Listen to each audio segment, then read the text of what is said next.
Well, hello, people. We're starting a bit early today, or actually, we're in the pre-show. It's been so long that I did a live stream, I don't know how to do it anymore, I think. We'll figure it out while we go.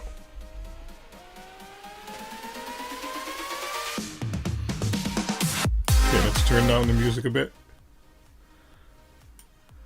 It's been so long, I was like busy, and then I was a bit sick, and there were videos, and all kinds of stuff going on, and this week I was like, we're gonna live stream no matter what. And here we are. So, let's see who's here first. Dave Menkhorst, zin in. And then Nigel Young is here, and Jacco Wies. I'm glad that I've not lost my regular audience. Long time no stream. Oh no, the XP stats have reset. That's not great, says Philip. Philip is here. That is awesome. Hello everyone, says Nick S88. Where is the music? Well, the music's here. We could turn it off. We could keep it on. It's a live stream, so you know. Why is my keyboard lit up? There. Party music. Kyle is here. MSX Droid is here. Another regular. Awesome. Gazby thought he'd have to go entertain himself this Friday night, and boom! There I was. Finally a live stream again. The CEO will guide you along the way if you mess up. What?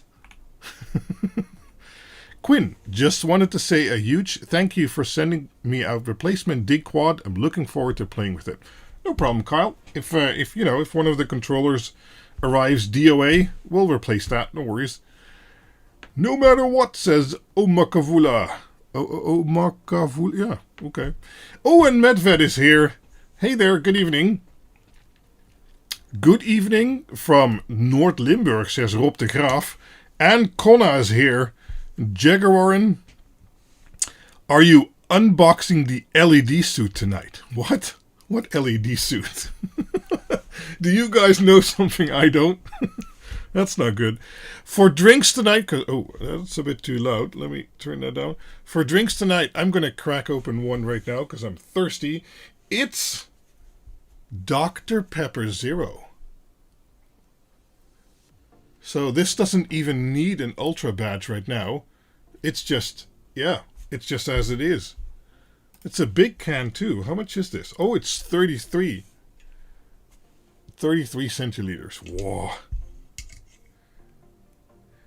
Yeah, I don't know. I turned it down to how much I thought it needed to be. There, I made it a bit louder. We need an LED suit for you. I don't know about that. I have been thinking about and already experimenting and ordering new items for changing the back wall. While we're still here, because we're going to move in like 1.5, 2 years to the new house that isn't progressing as fast as it should, but it will progress at some point. We're going to do a new back wall for this house still. Because, I don't know, feel like it. And there's maybe something coming up. Maybe. Months away. But yeah.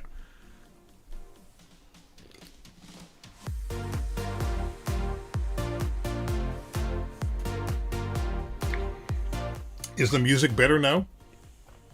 Oh. Have to get used to the taste. Teasing secrets already? Oh no, this isn't even in making secret. Well, maybe a little bit. I have a secret I can share later during the stream though. It's in a box up there. It's a prototype and I'll share it with you. It's already being redesigned completely from that prototype, but prototypes are there to learn. So. We need a QuinDroid AI. No, please don't.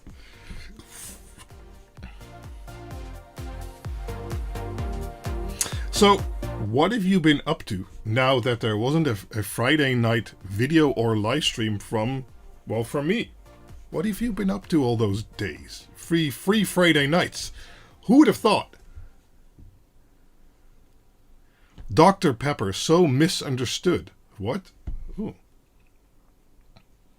Zero has a funny aftertaste. Yeah, true, but being diabetic also has a bad aftertaste. So, you know, you gotta make the choices, man. This is your first live participating. Oh, okay. Well, welcome.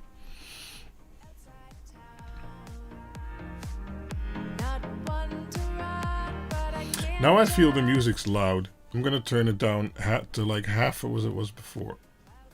There. You guys tell me if the music's okay. Not too loud when I'm not talking, and especially not too loud when I am talking. Your Friday nights are my Saturday mornings. So normally asleep. Aw. Well, I thank you for waking up. Oh, Kitty's here. Hi, Kitty. Hi. You want to say hi? I don't know how. The cameras are mounted down. Hi. What if I pick you up? Would you? I don't know if you'll appreciate that. We'll see. I'm gonna show Kitty. Hold on. Kitty, kom eens. Hey. Kom eens, Kitty. Kitty. Hey. Kom, iets verder nog. Kom. Kom. Ja, zo cool. Oh. Yeah, okay. Here's the kitty. I don't know if he's gonna like this or not. He's a bit afraid. The camera's here. Kitty. Kitty. Hi. He's like, what are you doing? Come. It's okay. Hey. Yeah. Come. Kitty. Kitty. Hey. He's a bit anxious, like, what's going on? Oh, there he is. Look up at the camera. Here. Kitty. Oh, you can see him on this camera too. That's good. Aw. Poor Kitty. He doesn't know what's going on. Huh? Yeah. You're such a sweet cat. Okay, but now there's all kinds of hairs on my Kitty. No, there's lots of hair on my desk now. Yeah, no. We'll do head scratches later. I'm gonna put you down again, okay? No, don't kneel. Okay, hold on. Okay, there we go. Yeah. Okay. Bye. Okay. Yeah, good boy. Yes. Yeah. Okay. Now we'll probably never get rid of him, but that's okay. Let's de-kitty the desk.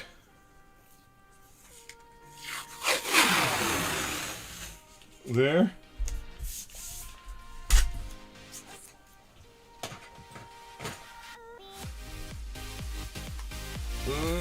Okay, oh, look at that. That's working.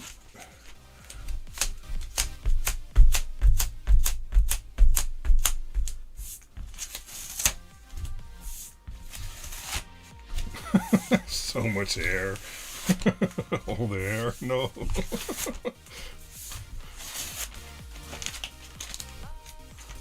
If we see Pepper, I'll pick her up also, but I don't think we'll see her. Oh, he's still here. He's still here. Don't talk about him. He's never gonna go away.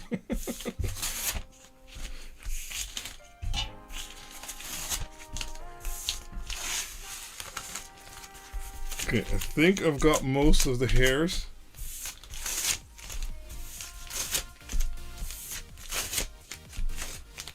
Yep. Okay. Oh, there's more hairs here, of course. Okay. Well, this is going to be it for now. Okay. Well, after that interruption of the kitty.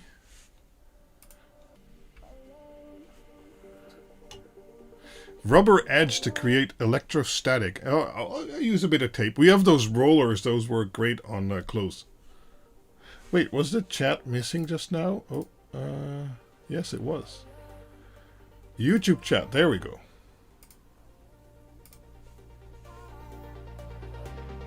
There's a big cut in there. Yeah, well, this is already from way, way long ago. This actually something that happened more recently. One of my soldering iron tips exploded. I don't have it on camera, but I was soldering with it, and at some point, somehow it just got unlimited amount of power, and you could see it heating up red hot, and it got so hot that it literally just burst open. And I don't know if I can show you. if you can see over here, you can see the splatter. Over here, there's actually pits in the desk mat, and there's all kinds of splatter over here. That's from the molten metal that exploded off of that tip. That was really bad. I was happy I was wearing safety glasses. Yeah. So this desk mat has seen a lot. And I think this is from one of... Oh, no, I changed the camera. This is actually from one of the first times I was using this guy, and it just hooked in here, and I did like that. So it might be safe for the skin, but it's not for your desk mat.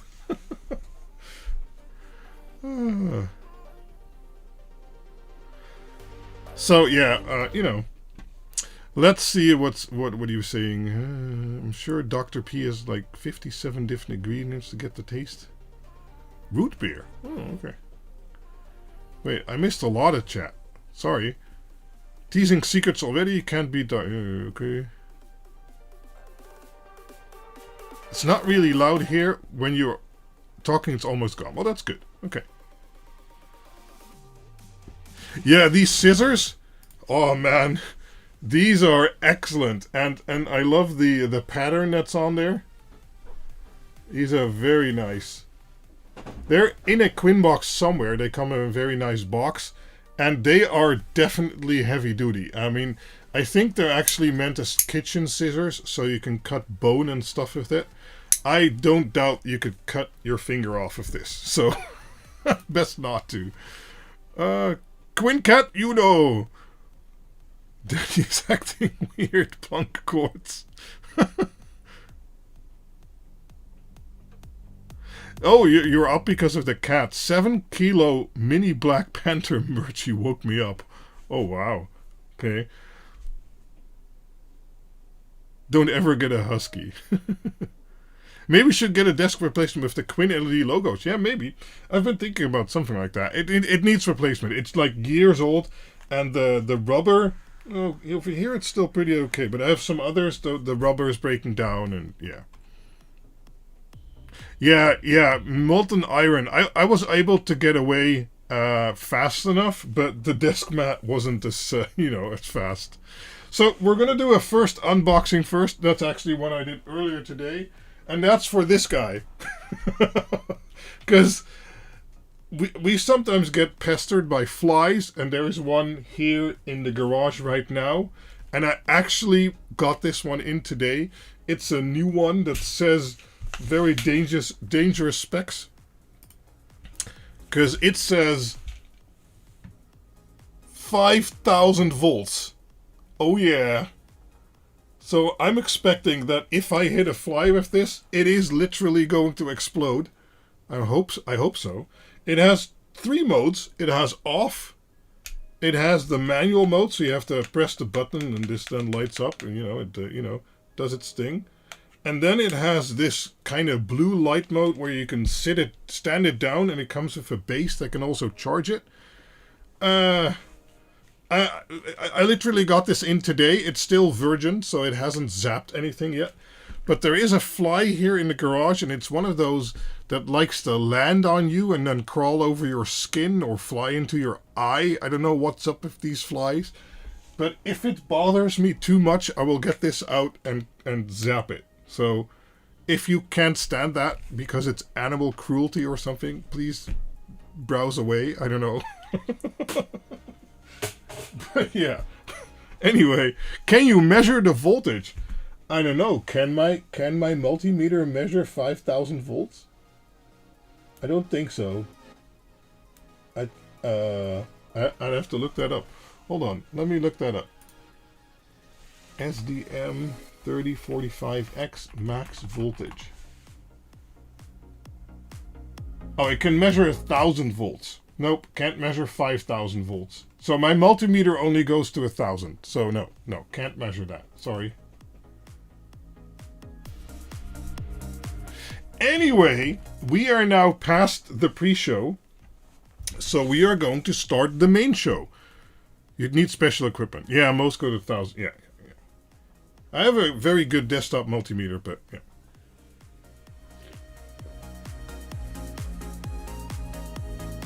Well, I wouldn't want to blow up my multimeter because it's the one. I got this one. It was a few $100, but it has the Ethernet, so I can do the overlay stuff. But then it's a nice desktop unit, so I really wouldn't want to blow it up. Right. So the way this is going to work, I'm going to unpack something. I'm going to look at it, and then I'm going to search for it in my history, I guess, and then show it on screen and post a link. You'll have to bear with me there to find a good method of doing that. It's going to interrupt the show a little bit each time, but we'll see. We'll start with this. And if there are items in here that, you know, are less suited to be broadcasted, I don't know. I apologize. Maybe I'll take it away. I don't know. Maybe we'll have a laugh about it. We'll see. Right. Oh, and maybe I should have a counter like somewhere up here that says like accidental address reveal. Right. So this is a new charger, and I got this one specifically because lots of chargers only have a dual prong input, so AC dual prong, and this one should have. Are there going to be underpants? I don't know. Kind of stuff have you been ordering? Yeah, well, you never know. You never know. I don't think there's anything like that in there. But oh, there's double seals. Oh. So let's take a quick look at this guy. There. Oh. Nope. So as always, let me remind you, this is a QuinBoxed, so nothing you see here has been tested. This is also my first look at it, unless I've had prior experience with it. This is one hefty brick. But as I was going to say, I like the ones with 3 prongs because if you have something like a laptop you want to charge with USB-C, the 3 prongs become important because oftentimes if you use a 2-prong charger, the trackpad and stuff like that will start to malfunction while it's on the charger. And with a 3-prong charger, generally you won't have an issue with that. Cool. Comes with a little stand. Ooh. Nice rubber in there. Okay. So then, oh, you can sit it down like this, and you can still see the screen here. So, well, this is the first item, but let's turn it on real quick. Oh.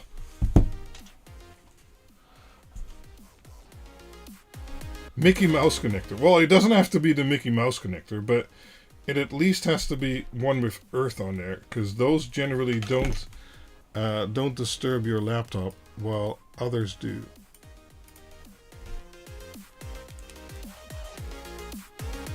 No, I'm imagining this is a real earth. Okay, so let's turn it on for the first time.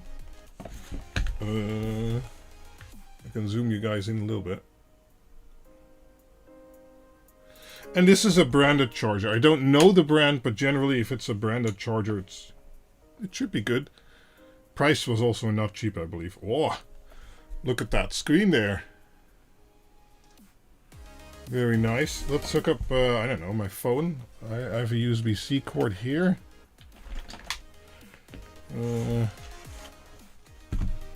So it has 4 times USB-C and 1 times USB-A. And I don't know what... Oh, that's unreadable. They should have used a white font. Okay, 140 watt max, 100 watt max, 65 watt max, and 30. Okay, so C1 can do 140. These two can do 100, and this one can do 65, and this one can do 30. And in total, I believe it can do 240 watts divided over those. So you could actually have a device that's using the 140 and another that's using the 100. So let's plug in my phone. Okay, yeah, 13 volts.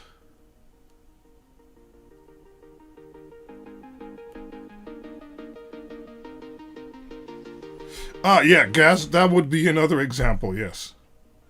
Okay, yeah, so it's doing 14 volts, 1.5 amps, 21 watts. That's pretty normal. 22 watts. That's a nice display. It's also fairly decently viewable from the sides. A little bit less, but yeah.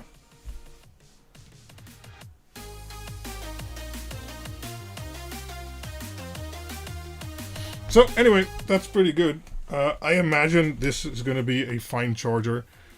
How accurate is the display? Well, I don't know about that right now. But yeah, this is going to be one of those. I take one charger along while traveling, and it can charge all the things. So my laptop and my tablet and my phone and everything at the same time. That's why I like these. I don't need this part.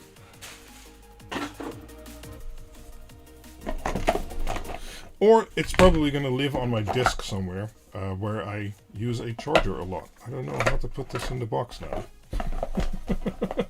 How did it ever come in here? Okay, whatever.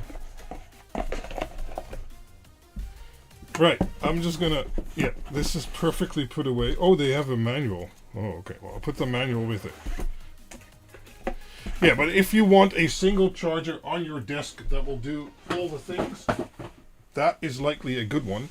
Now I'm going to look this up and then try and share it with you. Let's see if I can find it this way. Yes. And then like that. And then I should be able to... There. Yes. So, you can get it for 93 bucks. And I paid 78 euros. Yeah, okay. And of course you need to get the, you get the EU plugs. We got the right plug with it. That was good. Right, so now I need to get a link. Hold on. Edit.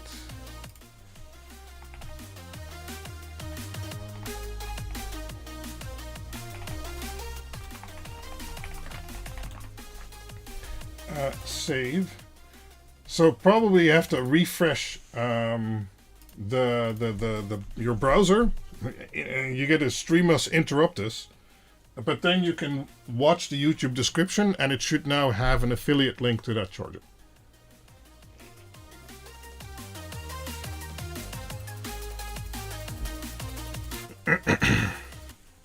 Yeah. Kind of, Philip, kind of. This is although a lot slower, because normally I do this in post. So anyway, yeah, that's the charger.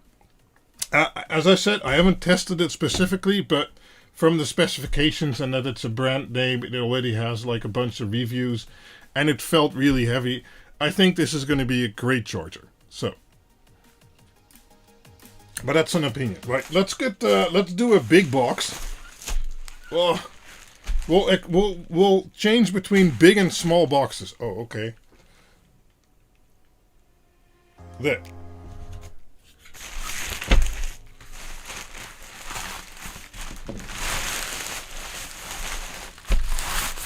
Hey there, Monty. Yeah, but these chargers nowadays, like you have like a watch and a tablet and a phone and a laptop, or maybe 2 laptops that you want to take along, you have to bring a bunch of chargers. And with a charger like that, you only have to bring one, and you can charge them all at the same time. And you can use your laptop while charging because it has the earth. Right. So this is time for the scissors.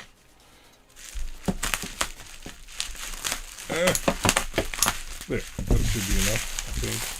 Yes. It's a DIN rail housing. This is for Project Quin Home Actuator, and who knows, maybe more in the future. A DIN rail housing is, well, I don't know how to describe that any differently. It's a housing made with the DIN rail mounting system in mind, and I'll quickly show you what a DIN rail mount is.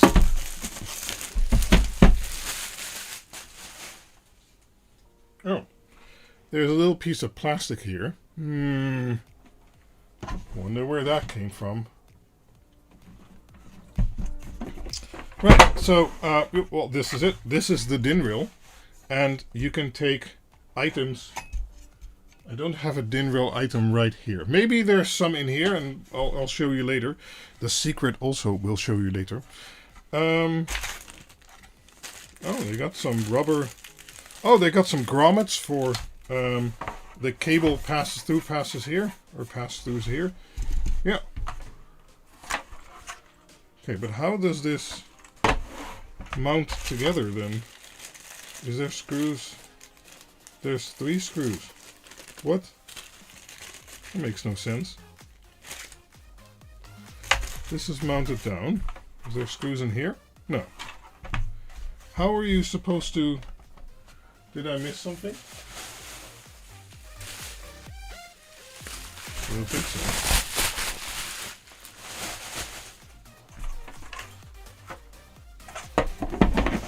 I mean, this goes together like that.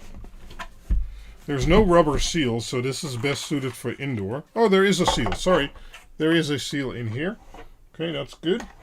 But normally you'd screw it together and then you can still access the equipment. Oh, this broke off. I think I found where that little clip is from. Right, so over here you can see the clip. And here that clip is broken off. That's bad. This is also skewed. Because I believe you're supposed to open it. How are you supposed to open it?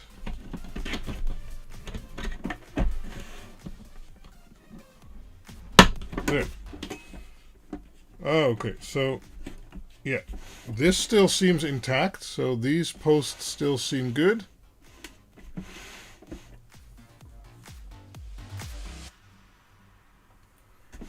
Yeah, oh wow, okay, yeah, it's pretty obvious the clip that's over here is, you know, broken off over here.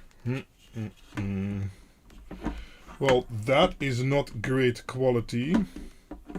How are you supposed to mount this?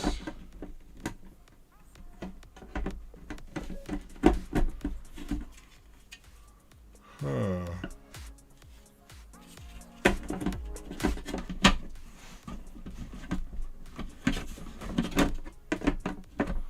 Well, no, quality could be better. So let's try and squeeze this in here at least. There. Okay. Oh, it's upside down. Okay. Yeah.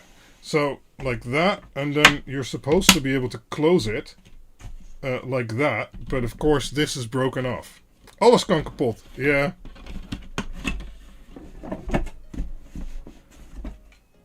Right, so missing screws.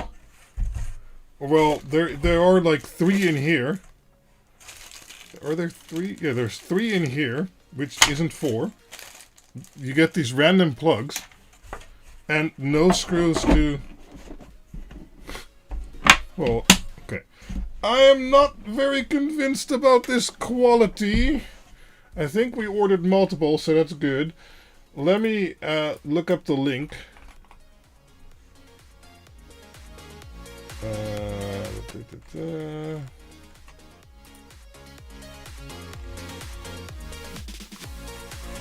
It's always you know, finding the listing you bought.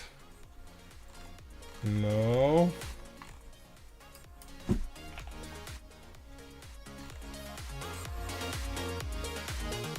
I think it's this one. Yes. So let me quickly put that in the YouTube description. 18-way DIN rail housing.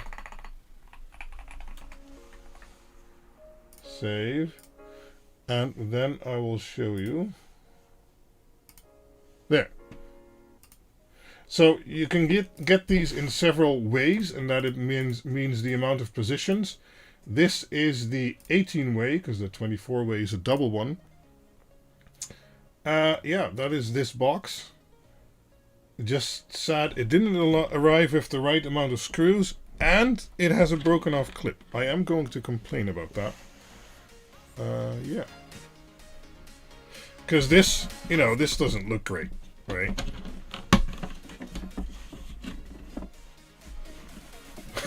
No, I try not to look at that, Philip. Do you ever send stuff back? Yes, very, very sometimes. Generally, I can get a refund. Oh, they do have a strip in here. for weather sealing. Of course, that's not going to work now. But sometimes I send stuff back, but I do talk with sellers and complain more often to get either a partial or a full refund. I don't always need a full refund, although in this case with missing screws and this being busted, I mean, this item is now basically useless to me. So yeah, I will probably go for a full refund. Because, yeah, it was just shipped badly, or I don't know. No, this is now useless. I can't use this for what I intended it to use it for, so I need a full refund. Anyway, let's continue. We'll go for a small package. What's in here? Oh, okay. I was going to say, just that wire didn't make sense. I recently got a new camera. I think I already told you about that in a QuinBoxed, actually. And these are dummy batteries, which I run the cameras on, so I can do those hours-long live streams for you guys.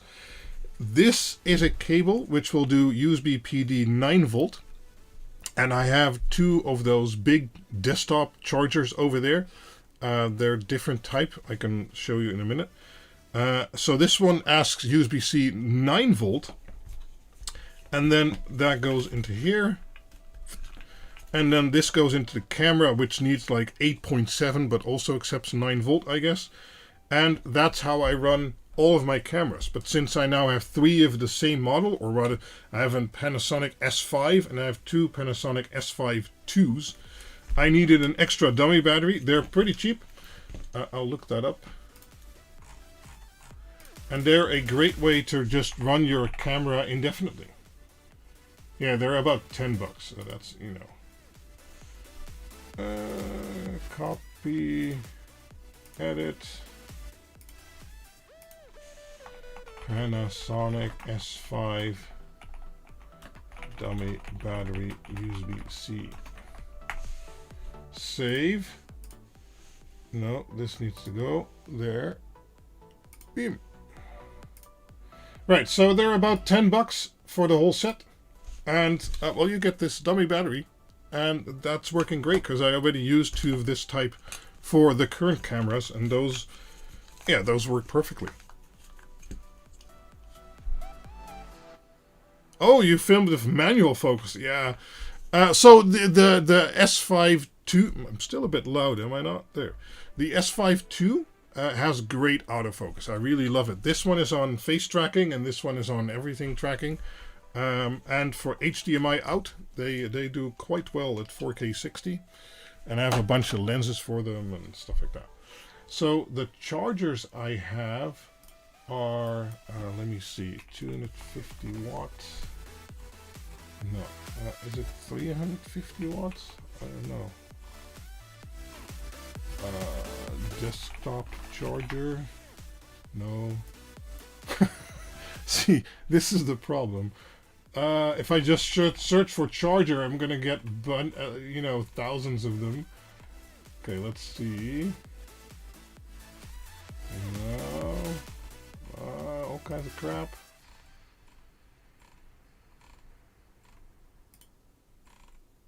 Still no. Ah, there we go. This one I currently use. Oh, it's not available anymore. What do you mean? EU plug? Whatever.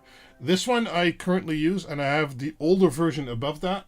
These actually do a good amount of watts. They have very nice regulated ports, and, well, I'm feeding the camera off of these 2 ports. And then I use this to charge some other stuff. I actually use all of the plugs, so that's why I already have 2. But I believe Awesome.Tech also has them. Let me search for it. 260 watts? I don't know. No, that's a rebranded one. 260 watt charger. Yeah, this one. Okay, so this is a more current listing. It's basically the same thing. It has a 140 watt port two 100 watt USB-C ports and then some USB-A ports, and it has the little display. And I've been using these all this time on my desk. Actually, we can go for this one. I need to look at the store. Hold on.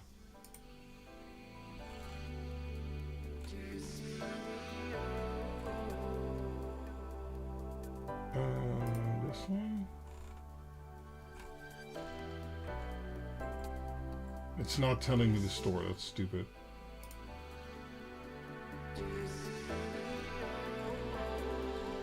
Anyway, I think this is a good one. I will link this in the video description too. Get a link.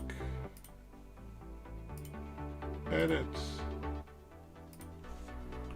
260 watts GAN desktop charger I use.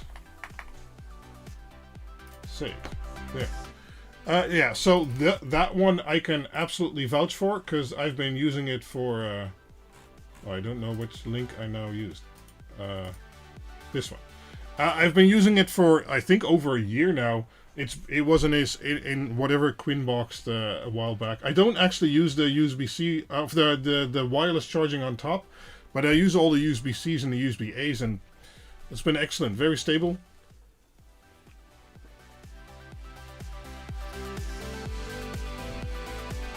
So if you want a desktop charger, oh, it's automatic. Cool, Dutch maker.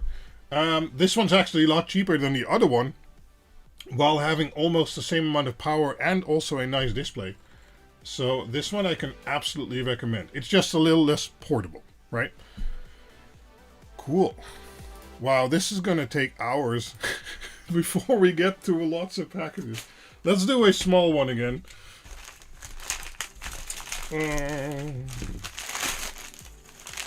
What? Oh, yes. Oh, I was going to say, what is this? It has like funky buttons.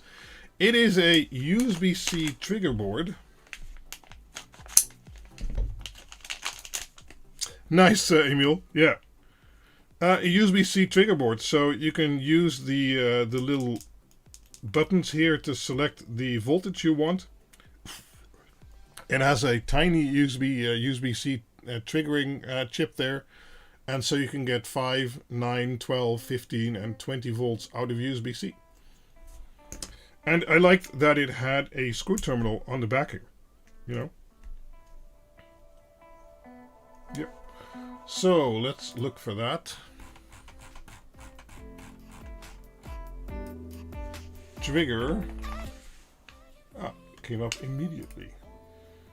Get a link, copy, edit. USB-C PD trigger board. Save. Yeah, and show you guys. There. I got this one with, you can get them with different outputs, even XT30, but I liked the screw terminal version, so that's what I got. Haven't tested it yet. One of the interesting things why I got this one is because it said that it would do up to 48 volt. So that would make it fully USB PD 3.2 compliant. So it can do 240 watts at 5 amps because of the 48 volt. But I don't have a charger yet which would actually be able to trigger that. Because I don't have a charger that goes above 28 volt. I do have 28 volt, but not 48 volt yet. QuinBoxed, QuinInfo, what? Yeah, but so that's why I got this one, because I was interested in the 48 volt support once I got a 48 volt charger. Because who knows, maybe there will be a USB-C powered Quin LED product in the future. Up until now, I still don't really see the use of it, because you have to get a power supply that's 2 to 3 times more expensive than an actual power supply, and USB chargers generally aren't made to run peak output indefinitely like a power supply would be. So, I mean, they'll overheat. So that's why there isn't one yet, but maybe it'll get there at some point. I don't know which chip this actually uses. It doesn't say in the description. Maybe we can see it on the I'm not going to bust out the microscope, but maybe we can see it on here. The labeling is on there.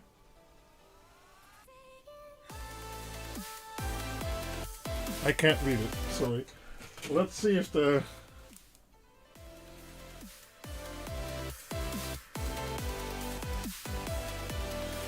Okay. It's an LQO3F8. LOO3F8. P3R3938AH2513A. Okay. Yeah, I don't know. Don't know what chip that is. But at least the marking is on there. But it's going to be hard to show you guys. So, right. Next one. Shall we do a big one again? Let's do a big one. Because this, I know, is for a certain project. It's actually been poking out a little bit. Uh-oh. How do I... I'm just going to make a new opening. So this is what happened to the desk. There. It's a ground drill. Oh, and we get free stuff for your hands. Free gloves. So it's a ground drill. I don't know if there's oil on there. No, doesn't seem to be. For making holes in the ground. Right? And it goes on your drill.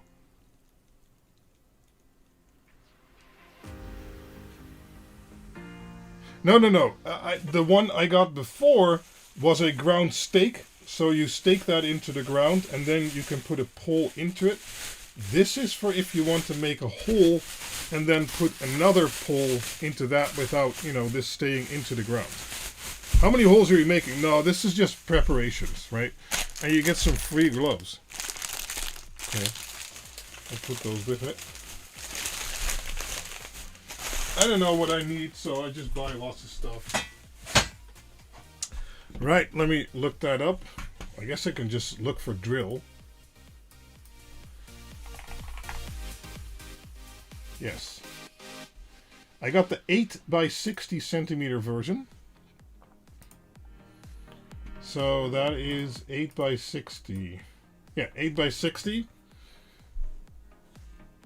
No, this is for Project StarCam because I'm probably gonna buy a beam that is 2.5 to 3 meters long, which I'm gonna put the dish onto. So I need to be able to mount it into the ground.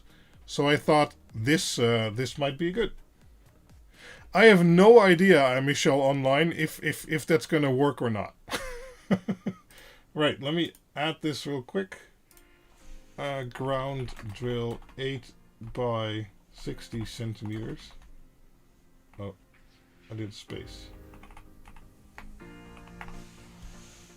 Save. Yeah, so who knows how well that works or not? I have no idea. But at least I have it now, and it is like for $23, and I probably bought it during a sale. I buy all my stuff during sales nowadays. Could be handy to have lying around. Right, let's do this box, because I have no idea what it is. Let me check here. Oh, okay. Let's see if we can get into here like that also. When will I learn how to unbox things properly? Probably never. Because these things are all plastic. So we can just get in there like this. There. Do we already know what it is? No. Okay. Well, I never know if I should put this in the plastic waste or in the paper waste. Okay. Oh, I know what these are. You can hear those bells. Yeah, I've seen that happening too. Okay, so these are power supplies for Project QuinHome Actuator, and these are DIN rail power supplies. So now I can show you the DIN rail stuff. We have a 24 volt one and a 48 volt one, because that's what I want to be able to test with. And these are genuine Meanwell power supplies, so they're 150 watts, or 150 watts for 24 or 48 volts. So that means for 24 volts we get 6.25 amps, because I'm at 230 volts, or we get 3.2 amps at 48 volt. And the way this works, since this is a DIN rail power supply, it has this mounting here on the back. And if I take that DIN rail housing, these are made for this type of DIN rail housing. So we have this DIN rail over here, and we have this clip here. So you do the non-clip end first, and then you can just put it over there, and then it's permanent. Well, permanently, it's attached in there, and you can fill it up with extra DIN rail stuff. And if you get the right box with the right stuff, it actually fits nicely like that. So, I put it upside down. Okay, so that you can see the stuff poking through here if you have a status display or something like that, or like an LED, or and the wires are all neatly hidden. And that's the idea behind working in a DIN rail box. Now, DIN rail is a bit complicated. This is basically electrical DIN rail for electrical boxes, but other DIN rails don't necessarily follow the same standards, so that it's going to poke through nicely like this isn't guaranteed. You really have to look at the housing for that. So you have to unlatch it, and then it can come off again. And yeah, so this is a nice Meanwell version for a 24 volt 150 watt power supply, which is probably going to be very nice for the QuinHome Actuator project. Okay, so far the lessons in DIN rail, but we're going to see more of that in the future. So it's really stupid that the screws are not in there. Anyway. Cool. So let me look those up. 150 watts.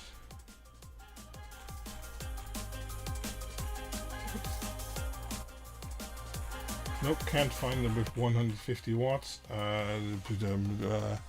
HDR. Yes. Good. So here we have them. I bought the 150 because that is the highest wattage you can get for this form factor. And you get 24 and 48 volt as I bought. The DIN rail itself is standard, the cover is not. Well, I guess it depends. DIN rail is DIN rail for mounting anything really. And then if you want it to work like an electrical box, I don't know. So yeah, these I got. Let me get a link. Edit. Meanwell 150 watt, 24 volts, 48 volt PSU. Save. Oh. And well, I haven't tested these yet, but I am pretty sure they're going to be fine. I've used HDR versions, lower watt versions before, and those were great. So, yeah. Yeah, well, you can't use the cover then, right? Yeah. Right. Left or right? We'll do left. I don't know what's in here. I keep saying that for every package, but, you know. Sometimes I do know. Sometimes I do know. Yeah. But I have still no idea.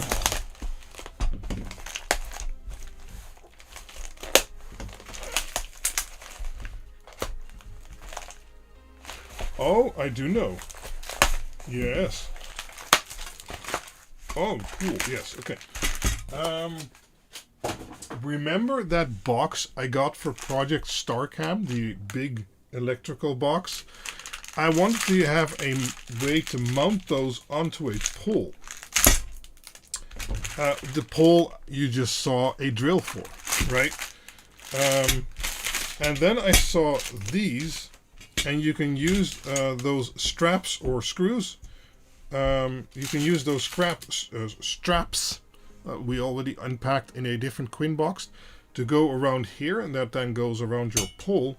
And this goes on the top and the bottom of your box, and you screw the box in here, and that should give a very nice mount for the plastic box onto the metal pole, right? So this straps around the pole and the box mounts here, and that should give a very nice and sturdy mount.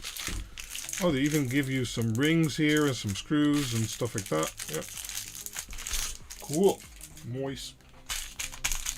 So that goes in box for StarCam.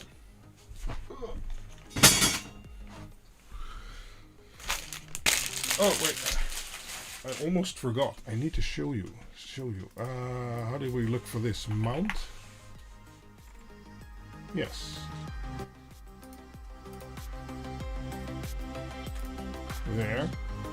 So I got the... Which one did I get? The 300mm one. This one. So you can get them in different lengths. But I got the 300mm one, and you can get these straps to go with it for giant poles. But I already bought that kind of strapping, so I didn't need that. Sure, yeah, if you want to mount a box up on a pole, I think these are a very nice way to do it. Again, no experience yet. It's just the research. I bought the stuff, you know. But the idea is, let me see if they have any pictures. No, they do not. Okay. Anyway, yeah, for mounting a waterproof box with hoop accessories. Okay. Edit. Mounting box to pole adapter. Yeah.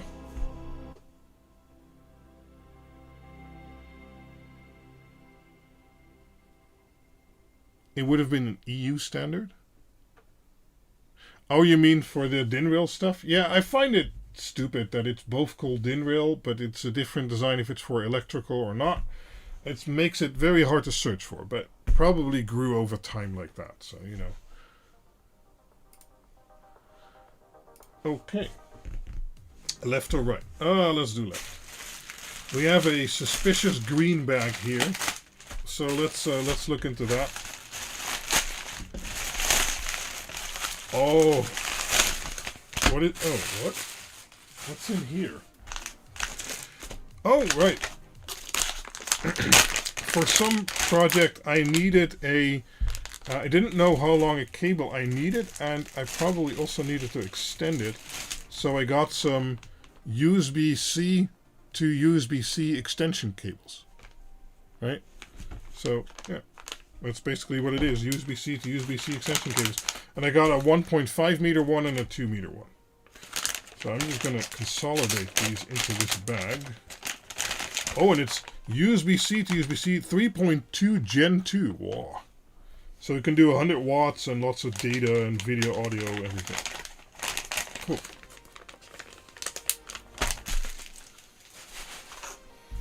Right.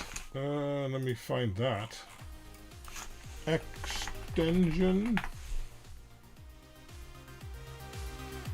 Strange thing is, I bought it from 2 different shops, but that's funny. Let's do the 2 meter one. There we go. So the 2 meter one is $8, and it supports 100 watt PD and Thunderbolt, and you know, it supports all the stuff. Edit. USB-C extension cable. There. Save. There. Yep. Don't know how good it is. it seems fine. Yeah. That goes to there. Okay. Okay. Let's not stand still. That's a bit Dutch. Let's not stand still at this too long. I probably know what this one is then. Because, you know me, I always buy multiple from multiple vendors. This one is from Vention, but it's a 1 meter, 5 amp, 4K 60, 10 gigabit. Are they reversible? Yeah, USB-C is always reversible by standard. So, unless they're really crappily made, but I haven't encountered any of those since USB-C has been universal for a while.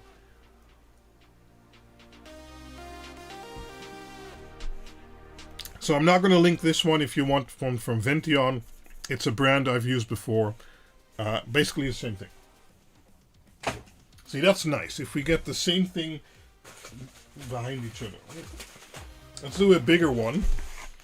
I have probably already ripped this one open, but I don't know if my address is in there. We'll see. Okay, I will just unbox it like this. Well, more DIN-rail stuff for QuinHome actuator, I think. Let's see what's in here. Yes, so this is more DIN-rail stuff. What's in here?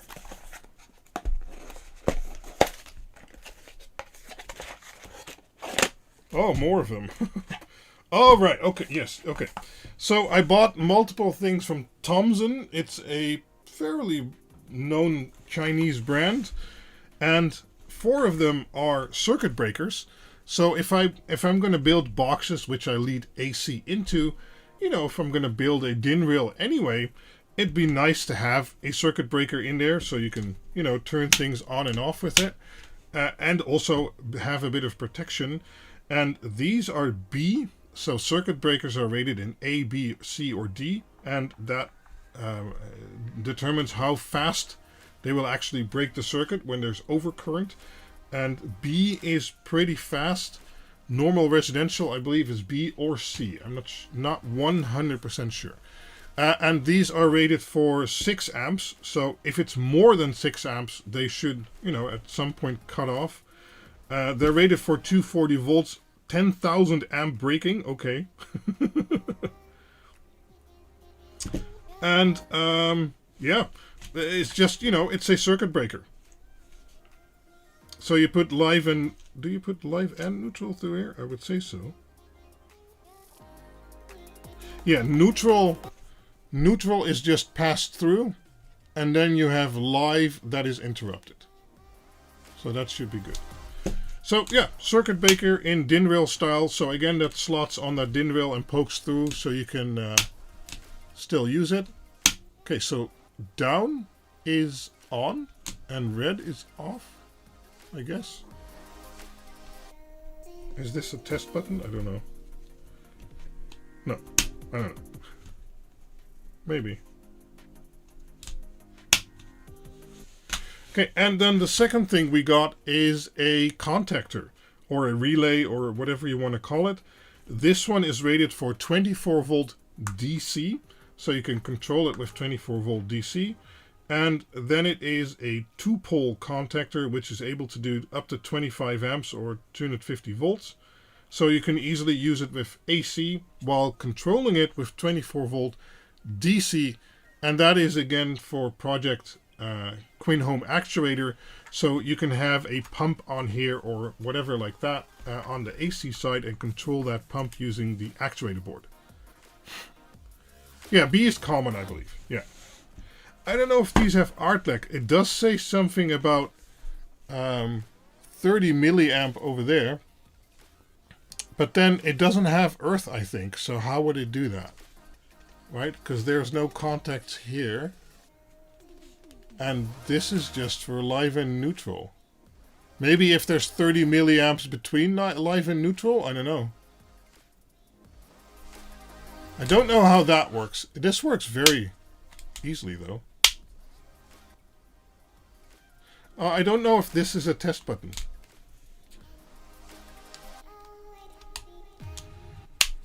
But maybe. I don't know. Oh, they only see, yeah, between live and neutral. Right. Yeah, so I don't know.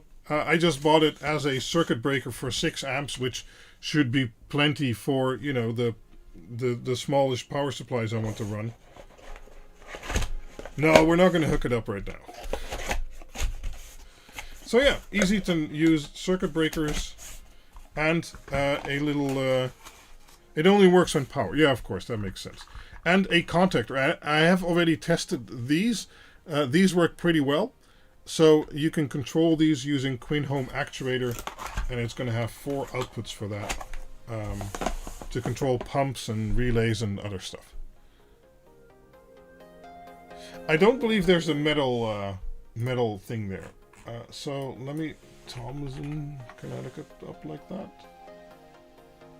Yes. Alright.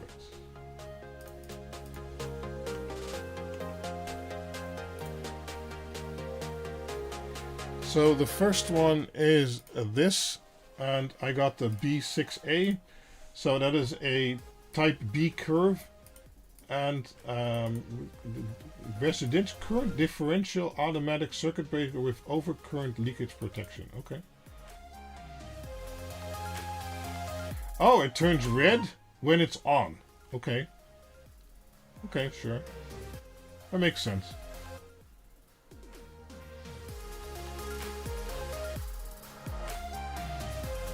Yeah, probably. Yeah. Well, you know, that's good enough for anything that's not in your main circuit, I guess.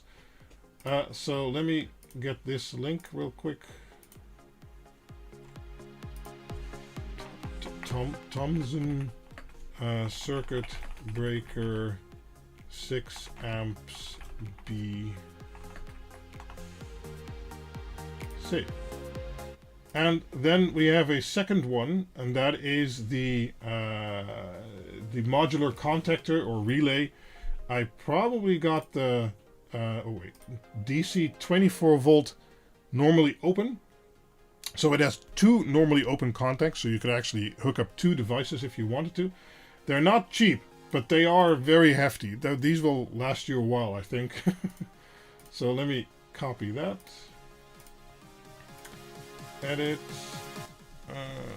Thomson 2 times 24 volt NO contactor. They make a very nice clunk when you switch these.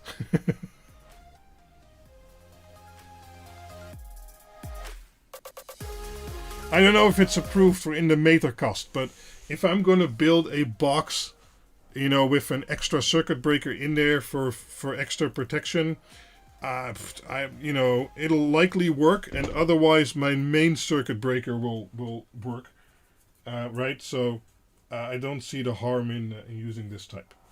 Okay, let me put those over here. Yeah, and the same with the relay. So the relay, I've tested it with it a little bit. I am pretty sure these are pretty chunky. So, right. Left or right? Left. I have so many packages. We're gonna go right, and then this one.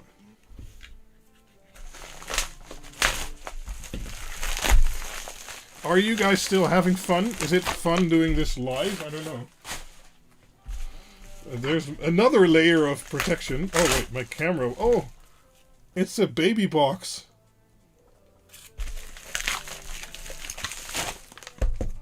Look at that. It's a small DIN rail box. Because I was like, oh, I'm going to hook up AC to Project StarCam also. What are we drinking? Dr. Pepper Zero.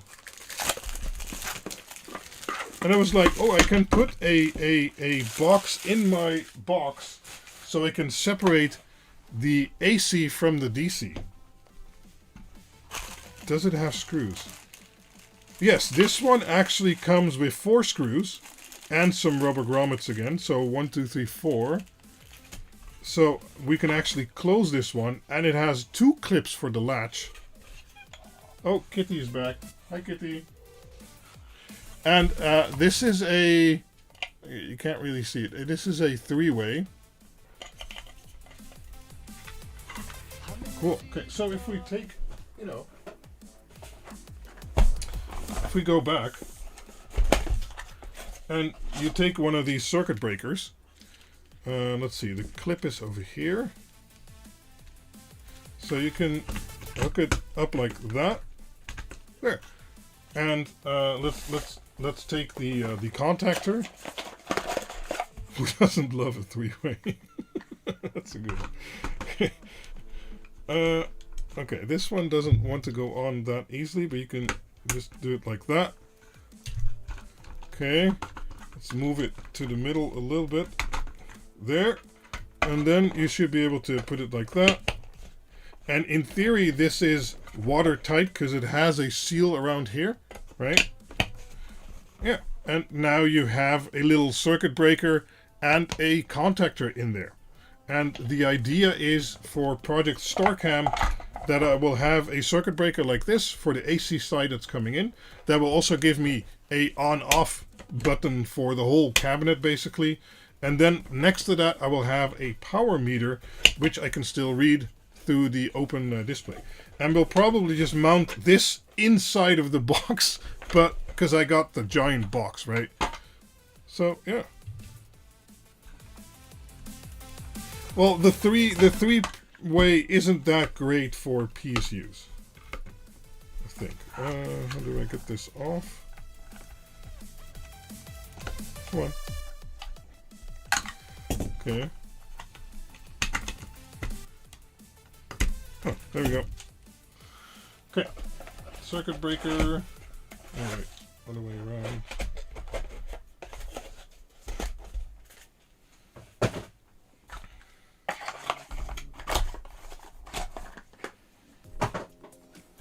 So yeah, this one at least has all the accessories.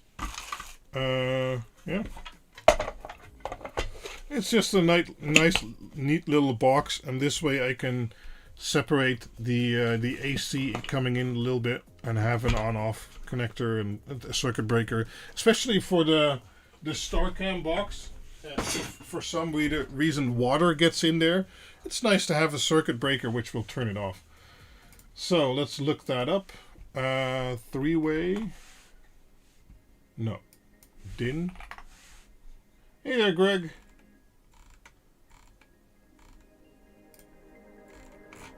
Nope. Box. Yes.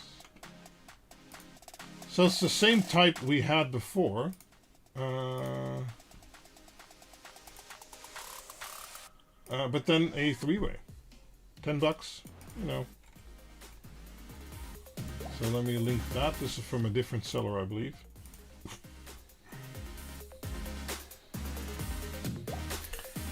Three-way DIN rail housing. There. Save. Okay, quick look at it. Yeah. Anyway, let's continue.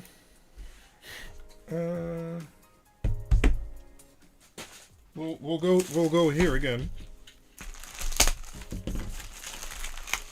I think this is actually what I just talked about. I sinned, you guys. I sinned. I'm sorry, but I sinned. I bought something Tuya, right? Because these,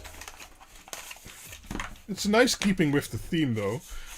These are DIN rail power measurement devices. So this is a little screen which measures amps and powers and watts and everything. Flash it with ESP Home. Oh, I don't know. Yeah, but this is also meant for a DIN rail. And let me look it up real quick.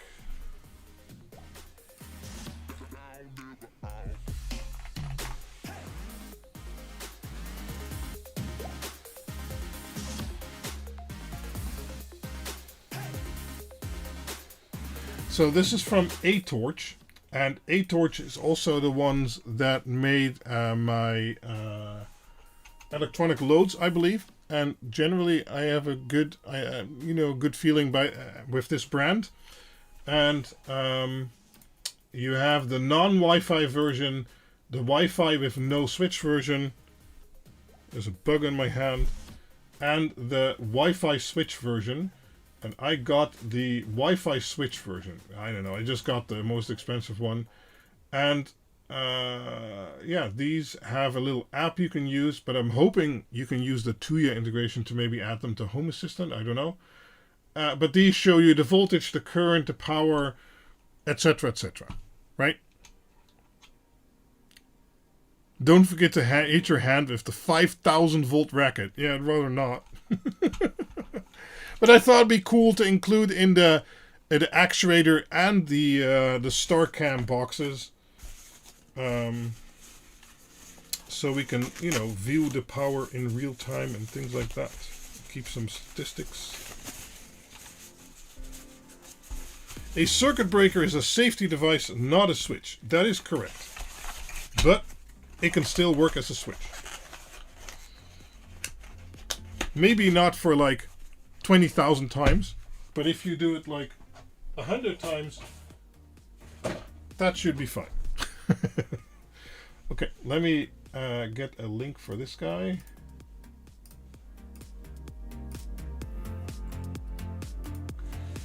A torch Wi-Fi usage display general.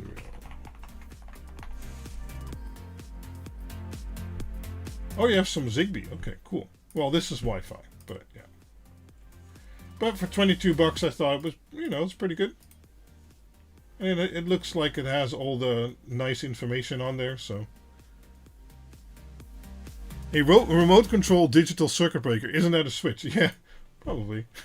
Okay, let's go left.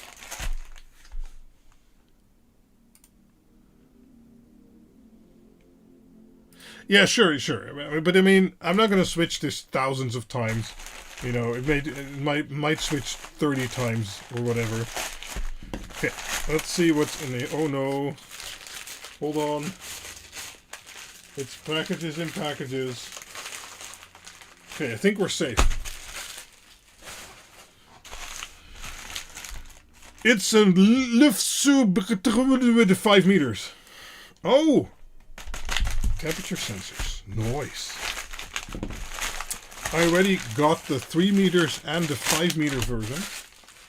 No, the 1, 2, and 3 meter versions. This is the 5 meter versions. These are DS18B20s. And they are temperature sensors.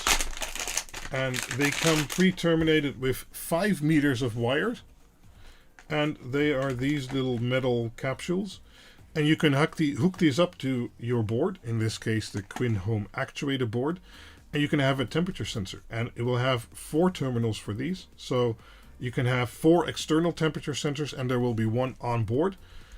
So if you wanted to measure your home underfloor heating installation, you could have 1 on your lead pipe, 1 on your return pipe, maybe 1 on some other part of your water installation to measure the temperatures using the QuinHome actuator board. And, you know, log them to Home Assistant and even configure actions based on it. Like if you wanted to measure the return temperature from a certain room or things like that to more easily regulate your water flow, you could use these temperature sensors. And the current iteration of the QuinHome actuator will support 4 of these external temperature sensors.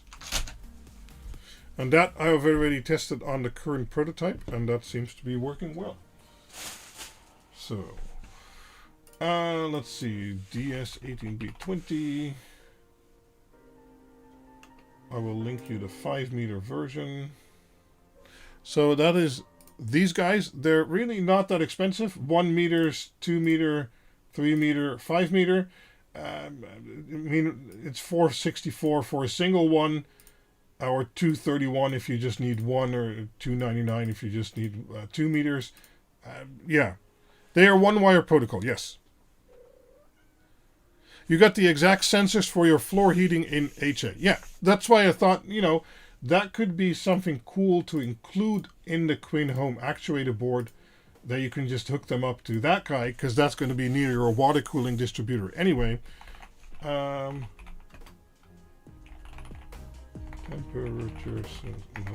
temperature sensors. So you can just hook those up locally to the board you have there already anyway, right? Yes, that is correct. Well, you could actually hook up multiple to a single port. It will have 4 ports, but the ports are, it's better to hook up using multiple ports than using a single port, because I do have some resistors and other circuitry on there to make multiple with long cables work better than if you just hook them all up to the same port. But you could probably overbook a single port with like 2 or 3, and then have even more sensors. But yeah. So far I've tested it with 2 3 meters and 2 2 meters spread over the 4 ports, and that worked well. But the more cable you add in total, at some point it will start failing, but yeah. I just have some logic in there to segregate the ports a little bit so that it stays working a bit better.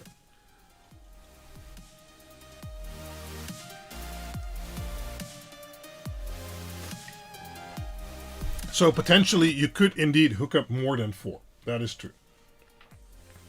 Okay, let's go here.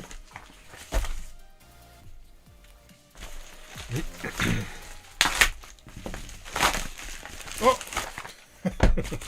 well, we know the brand now. Oh, it's Pepper.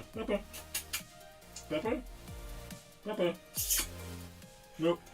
Pepper is not interested in joining the show. These are more of the Thomson contactor units. These are also 24 volt. 24 volts there. 2 normally opens. So we don't need to look at those. These are basically relays. Oh wait, they are different. It's the TOCT 125Z, but this case is different. See that? Am I stupid?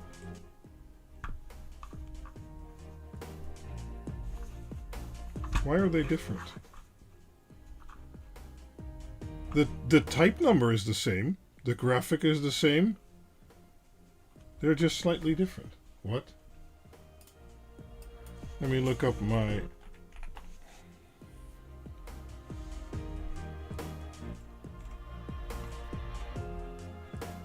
Yeah, I bought 2 times the same one, so I don't understand why I got 2 different ones. Maybe they had a revision, I don't know. They look slightly different, see that? Well, anyway. Yeah, the case is also different, yeah. So maybe it's a different revision, I don't know. Because the listing I bought is actually for 2 of the same ones, so... Okay. We'll test those. It's probably just a revision. No pepper. Too bad. Well, we already looked at those, so we don't have to look that up again. Let's go for one with the right. The release date for that board, I don't really know right now. Because of the latest prototype, I decided to basically redesign a lot of it. Because some things I built weren't working, others were. It was a very good prototype to prototype with, to reiterate later. I will show you the prototype later, because that is the secret of today. But yeah. Now, this is a bit of a double story. These cables, I actually don't recommend you buy them for what you think would be their recommended purpose. Hold on. So these are sold as charging cables, but I don't recommend you use them on anything that uses more than 500 milliamps, so half an amp, right? So I don't recommend you buy them for actually charging. I recommend you buy them, thin wires inside, no USB-C identification chips, so no USB PD, things like that. If they're not Toki, don't buy them. Tokis are good. But these I like using for peripherals. So like my mouse, I'm wondering if it's too thick though. Yeah, okay, it's a bit too thick for this guy. But like for on my desk, for like my keyboard or for my mouse, they are very nice and flexible silicone cables, right? Black is a bit hard on the camera, but they are very nice and flexible silicone cables. But for anything else, anything that really requires charging, I wouldn't recommend them.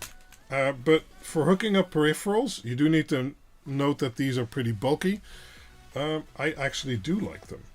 So that's why I got some more of them for that purpose alone. So yeah, with that caveat, they're pretty nice. Other than that, don't buy them. Let them smoke. Maybe. So let me look up if I can find them. Probably bought these on a sale again. Yep. Oh yeah, okay, yeah. So you can get them in all kinds of funky colors. That's also pretty cool. So you can get them in yellow, orange, blue, green, white, and black. And you can get them from 1.5 meters, or 1 meters to 1.5 and 2 meters. They're not that expensive. And they say 120 latest PD blah blah blah. Yeah, it's all bullshit. There's no chips inside these things. They're quite bad, and if you test them, they have amazing voltage drop, as in amazingly a lot. So don't buy them for that. No, don't charge your MacBook with them. Don't charge your phone with them. Nope, don't, all fake, not true.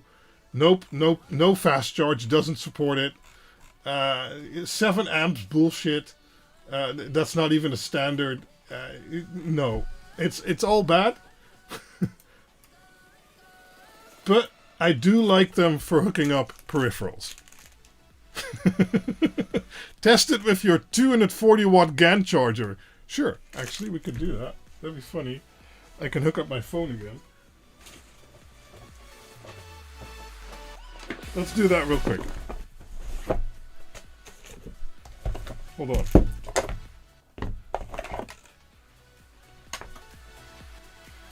I'm willing to bet it doesn't even go into USB PD mode. I'm not 100% sure though, but let's see what happens. So let's turn it on. Where's my phone? My phone is over here. Same port as last time. There. Oh, okay. Well, it's doing 13 volts again, so that's good.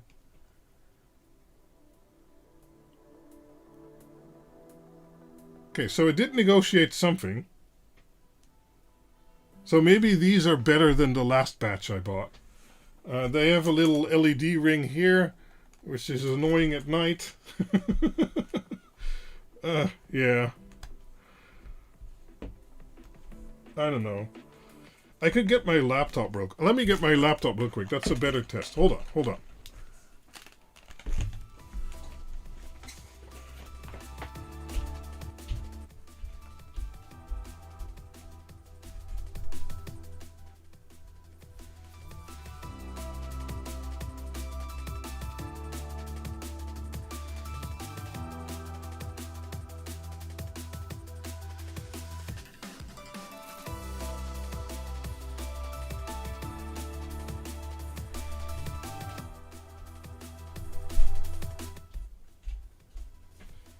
While I was walking away, I just caught that comment, use the PD trigger. That's actually a nice idea. Maybe we'll do that at the end of the show. So let's see. Let's put my laptop in here like that. And then this guy over here. Oh, yeah, this one negotiates 20 volts. That's good.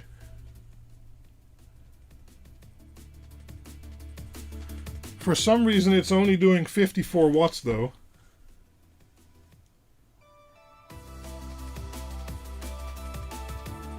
Okay, so it's doing 54 watts, right? So now let's get a different cable.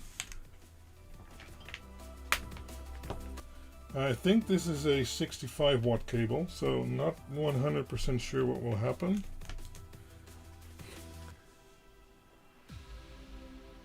Could be that the laptop just isn't drawing more.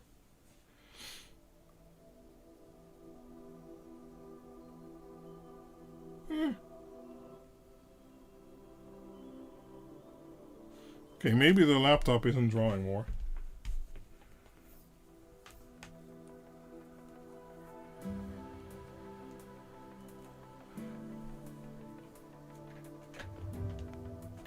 Let's get this cable, because I think this is a 100 watt cable. Yeah. So let's try this cable real quick.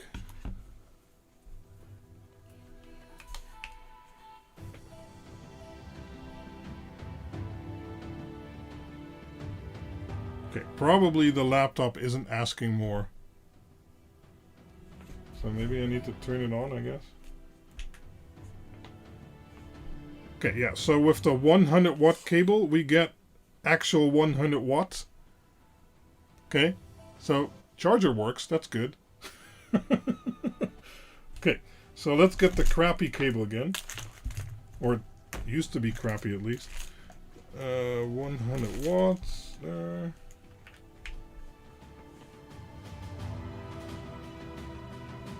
Haha. That is not 100 watt, is it? Nope.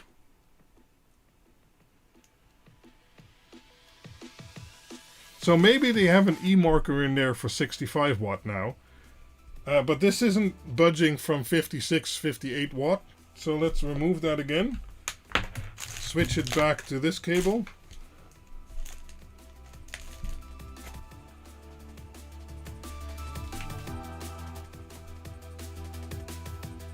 Boom, 100 watt. So, super mega 7 amp 120 watt up cable? No. Right, this one does 100 watt the whole time, no problem. So the charger also does nicely. Let's try another port. Let's try this port. Yep, no problem. 100 watt. Let's go.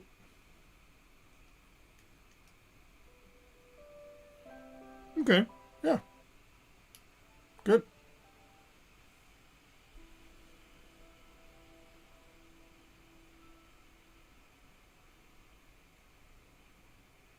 Interesting. Watt per euro is fine. I don't know if you should look at that way, but yeah, it is true. It is true. Okay, let's put my laptop away.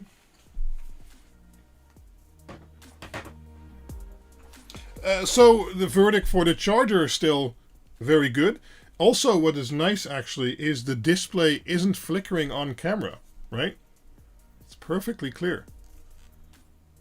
It's actually more clear on the camera than in real life for some reason. The resolution isn't very high, but it's very clear, so that's, you know.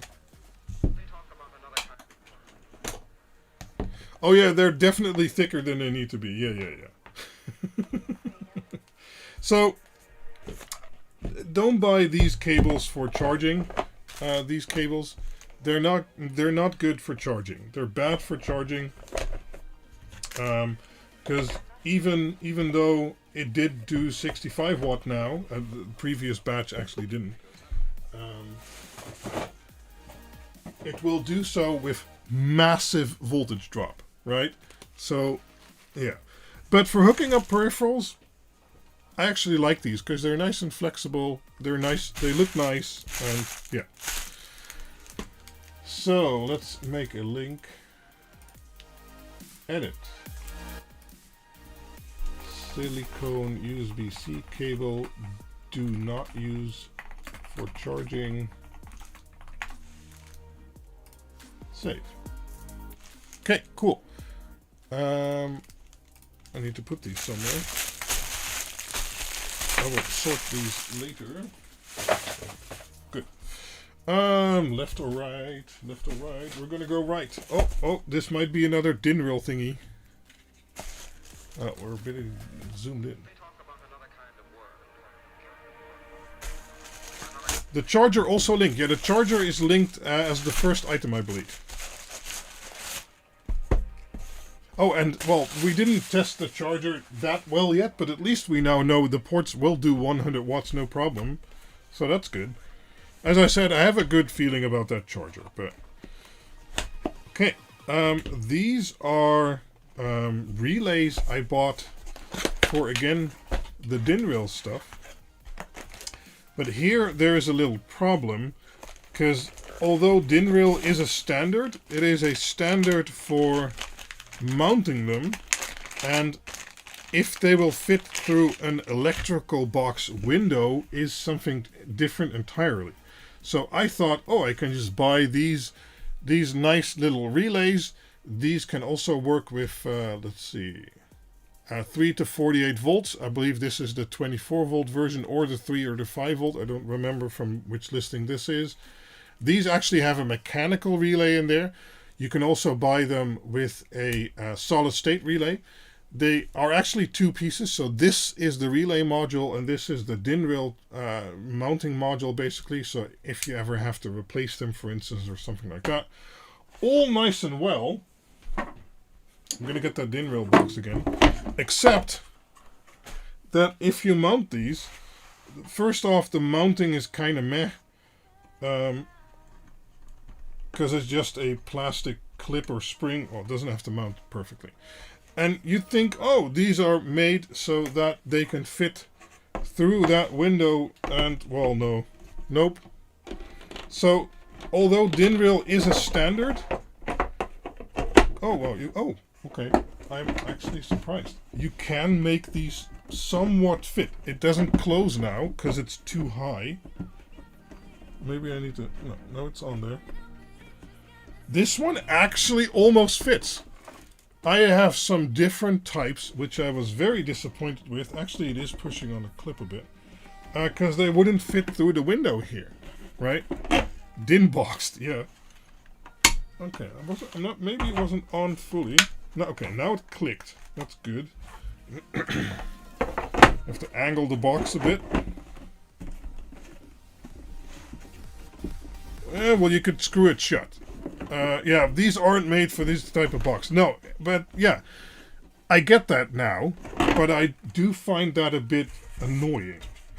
That something that's called DIN rail doesn't always fit in a DIN rail box. Although it fits on the DIN rail, it doesn't mean it will fit in an electrical box, even if it looks like it would. And that is a bit annoying. Other than that, these work fine. I have tested several versions of them with solid state or with mechanical relays. Yeah, but for the QuinHome actuator project, I actually don't recommend buying these, and I recommend buying the Thomson like we looked at before. Because those will fit in your electrical box, which will make it look a lot nicer. So let's look that up. Relay. See, I bought all kinds of weird ass relays. Now, which ones were these? Ah, this one. Yeah. So you get the housing. And you get the 12 volt or the 24 volt or the 3 volt, 6 volt, 36, 48. Yeah, so that's all the triggering voltage that you need to trigger these basically, right? And they're not too expensive, but again, I don't recommend getting these for the QuinHome actuator project because then it's nicer to use an electrical box so everything does fit through the window. DIN rail mechanical relay DIN. Save. Now again, I haven't tested these specifically, but I believe they are fine quality, all good. But yeah.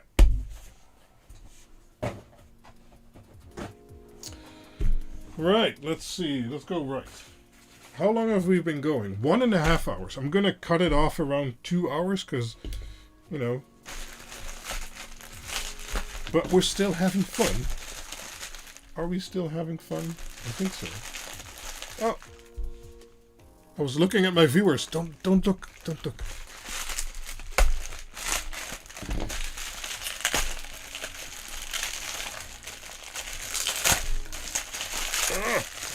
Nice. More Meanwell stuff.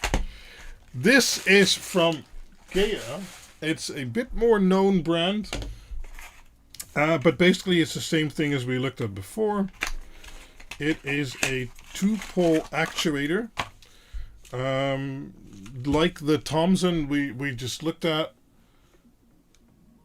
Let's see if they sent me the right one. Yeah, DC 24 volt.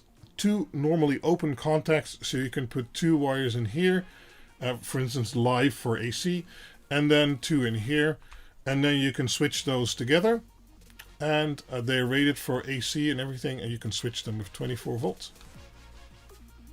Live unboxing, no unboxing. So yeah, a different brand. You know, when I'm doing my research, I like to buy and actually test everything that's out there so I can make the proper recommendations. I have already tested one of these from Gaia, and those also work fine. Although I've tested 3 or 4 brands, I believe, and there is a difference in idle power usage or activated power usage while you use them.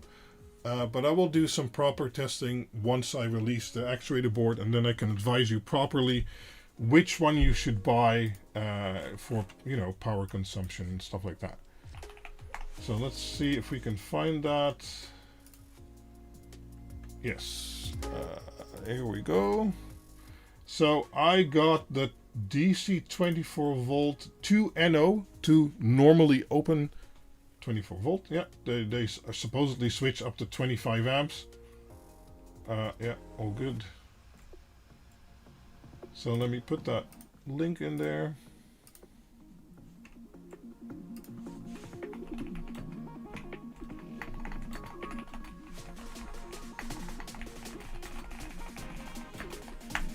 Yeah, you know, to know if all of these will work or not, I actually have to buy and test them.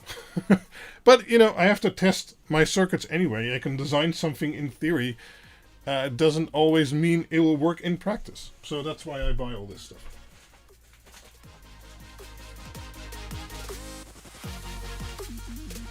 Yeah, so maybe the Gaia stuff is better than the Thomson stuff in regards to that. I don't actually know. I like what Philip is talking about, or Dave Menkehurst. In my case, I'm not looking to use these in an actual home circuit board, switchboard. I'm looking to use them in separate downstream cabinets. So I think it's a bit less important, but you know, if you do want to use them as your primary, that is important. I don't know why I'm opening the box like this, but it's happening now. I wonder what's in here. Oh, nice. Oh, wait. Is this a return? Could be.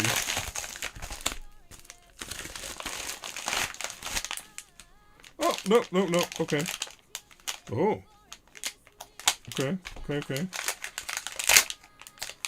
Oh, I am ripping everything apart. So these are some, there's niches in there. I hate niches. These are some millimeter wave sensors.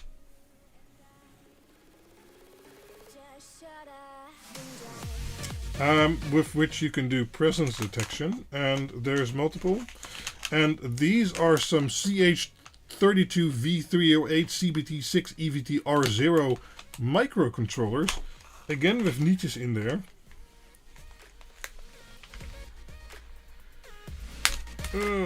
I have some ideas and plans to maybe use these in some kind of project maybe next year.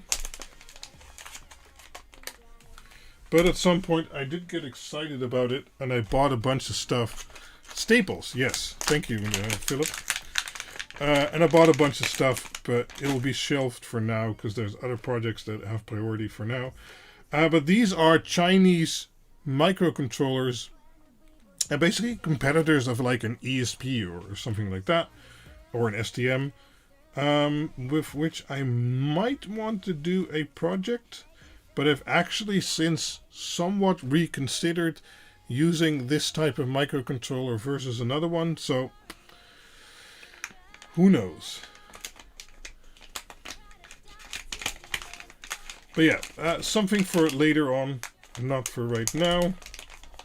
I already have a bunch of my millimeter wave sensors that I want to test. CHICs as I/O expanders. Yeah, actually all of my boards have a WCH chip on there, and those are the USB to serial converters. So it's not an unknown brand, this is just a different product from them, right? Okay, so I can put that over here.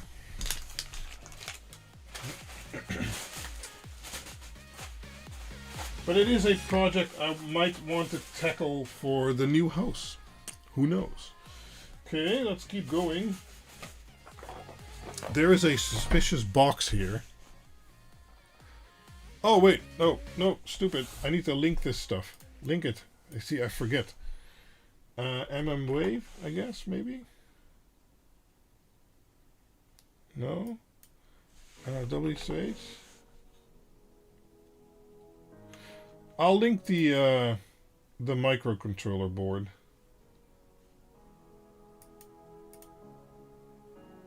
Oh, it doesn't allow affiliate. Oh.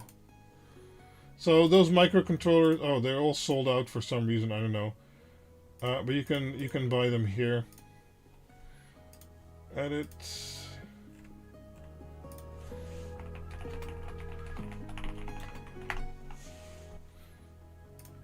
I don't remember which millimeter wave this was exactly, so I'm not going to link that right now.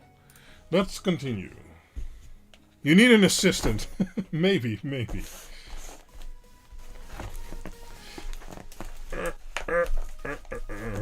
Okay, that's tough tape there. What is in here? Why do they have to tape every side? I don't understand. Okay. Oh no. There. We got it. Ah! Yes, good. For those, all kinds of boxes, the DIN rail boxes, but also the electrical box we unboxed during an earlier QuinBox. If you want to get cables in and out. No, actually, these are different. What are these? Are these for cable? No, these are for linking through cables, I think. Ah, right. These are for Ethernet.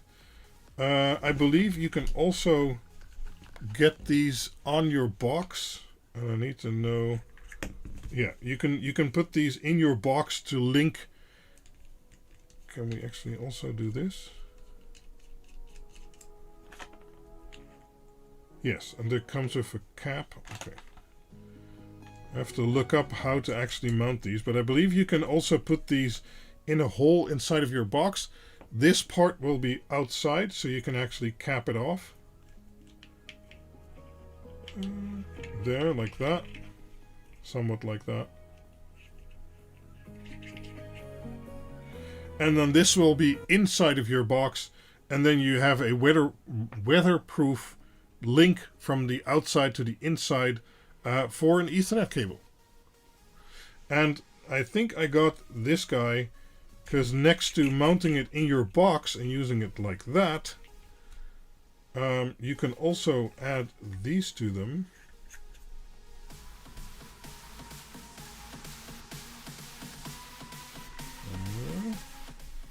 Like that. This one like that. And now it's a field mountable link through, so you can extend an Ethernet cable on the field, right? So you can put it through here and then link it in here and also on the other side, so you can actually extend the cable in the field. So, you know, it's a bit dual purpose. But I'm like, if I'm going to build a box like that, let's have some fun with it. So I get all the stuffs. Okay, let's see. Ethernet. There's all kind of crap on my cable.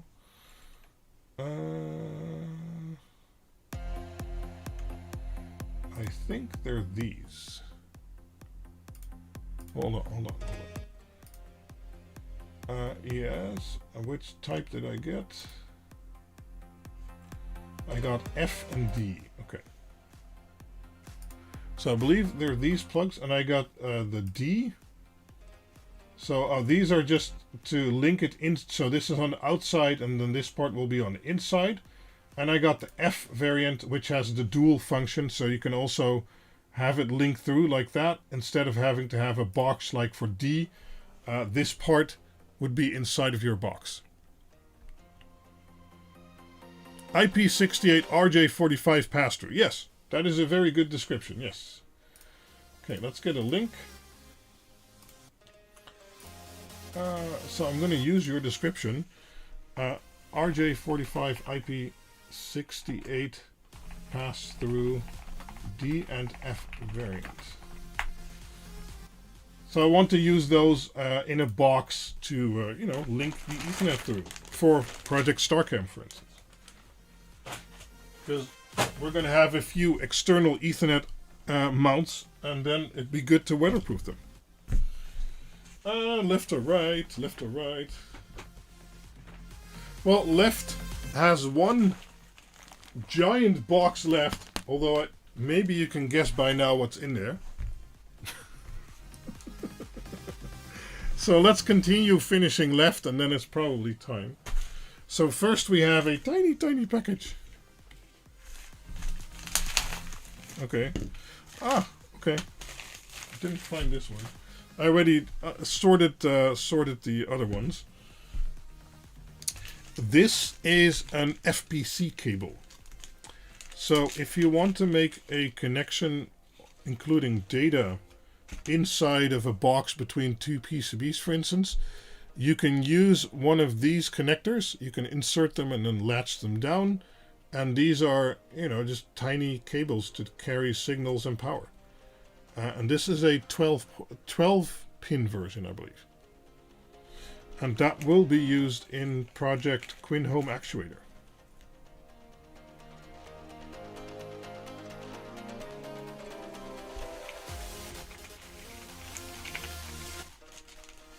So, I needed a few of those cables. Let's see, FPC. I think it's these.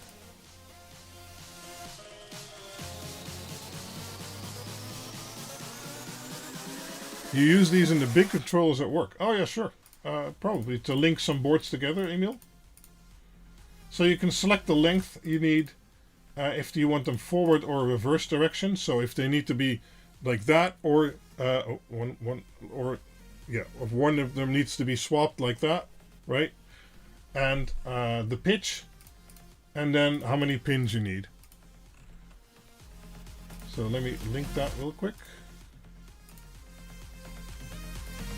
12-pin FPC cable. Save. Front status LED PCB, connect to main PCB. Yeah, that's exactly what I want to use it for too. Yeah. So, cool. Yeah. So, finishing the left stack. Oh, let me kill this.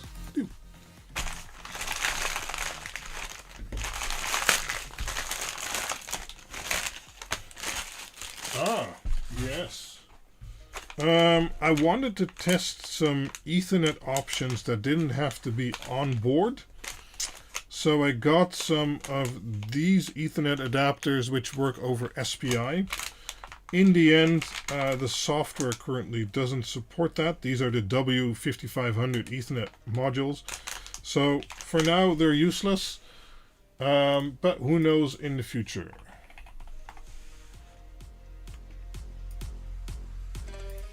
So yeah, I got two types of modules. I got this type of module and this type of module.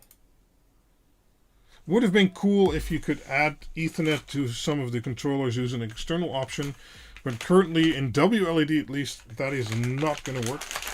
It might work in ESP Home, but that's less interesting. Yeah.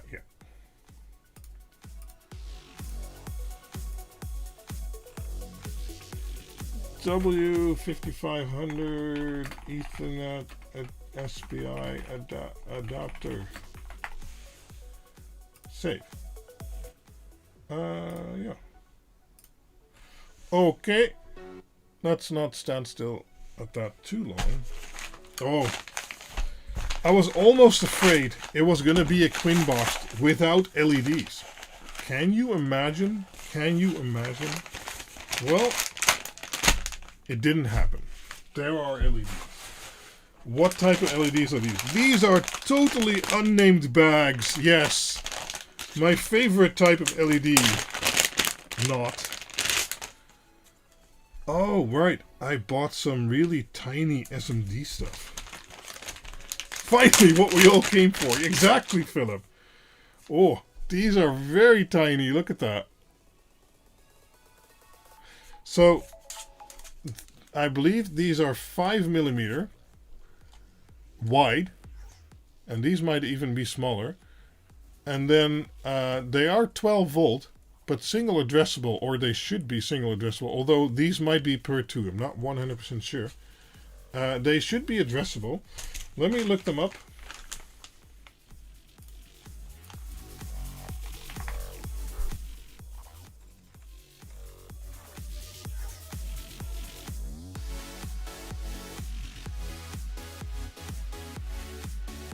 One moment. Ah, right. Okay. I think they're these. Because I wanted to maybe make a video about them. They are... I didn't look at it correctly. Yeah, they're 100 LEDs a meter. So this is 5mm wide. And then 100 LEDs a meter. And these are 200 LEDs a meter. But I believe they should still be single LED addressable. Let me see.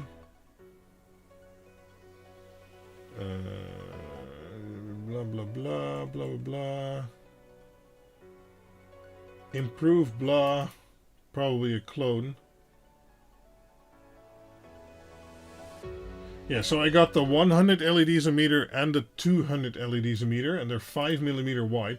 But they do run on 12 volts, so that was interesting. Yeah, blah, blah, blah. Yeah. So, oh, this is 60, 100, 160, 200.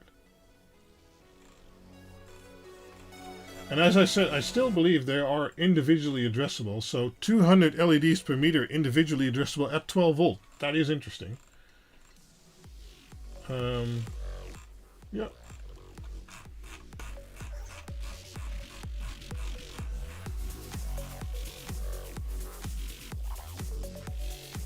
Trying to see on this one if they are individually addressable or not. I don't know, can't tell.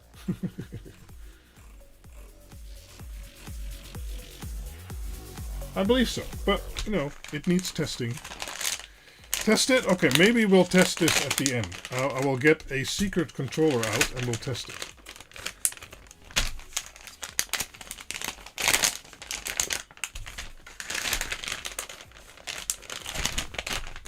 So I'll put these on my desk so we can play with them in a minute.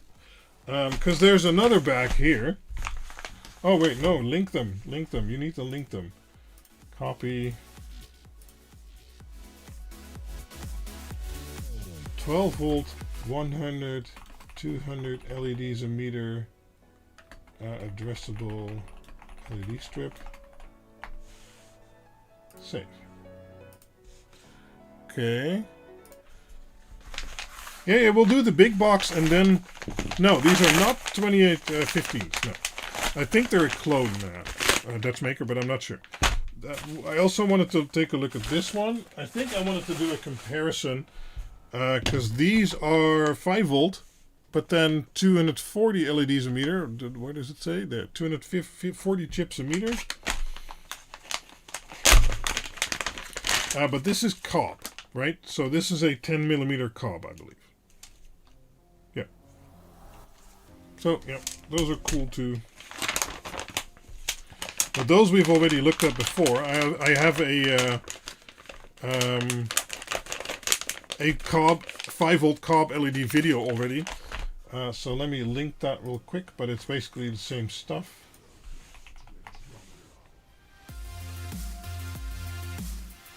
So it's this kind of stuff. 240 LEDs a meter, 5 meters, $36. And they are 5-volt in this case.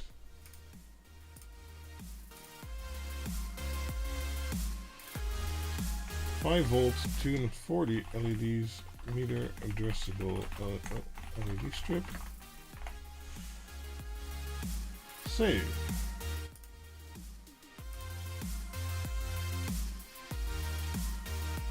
Yeah, we'll do the big box and then we'll test those LEDs. Because those are interesting, right? 200 LEDs a meter, 5mm wide at 12 volt. Right, so let me zoom out. But by now, I think you can guess what's in here. Oh, there. What would be... Oh, it's already opened somewhat. Uh-oh. Oh, there's a box in there. Okay. Hold on.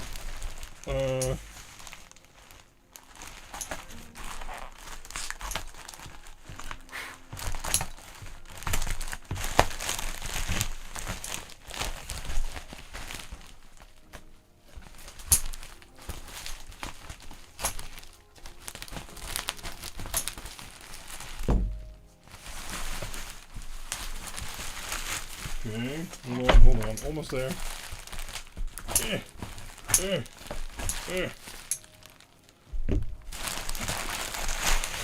Hey there, Alexander. Okay, big box. Let's put this in the trash. Okay. This side's white. Oh, all sides are white. Oh. Okay. Let's see. I mean, it's not bad shipping it in the box. I mean, it'll protect it. Oh, oh, it's so static. Oh, wow. Okay, lots of static, mucho static. Okay. Warning! Disconnect main supply before removing this cover. Oh. Okay. There. So this, I bought this as a comparison. Because this was the high quality version I found. Well, we already saw that the other one was a bit low quality. So this one has some latches over here. They actually latch instead of clamped plastic. Whoa. That is a much more substantial door. No flimsy clips here. That's good. Oh, look at this rubber seal here. Yeah, if you were going to mount something outside, now there's... If you were going to mount something outside, I'd definitely buy this one. Let's see. Oh, noise. I like me some quality stuff. I always buy the cheap stuff, but... Oh, it's quality past. Good. How do we get in here? I guess we have to undo these screws, huh?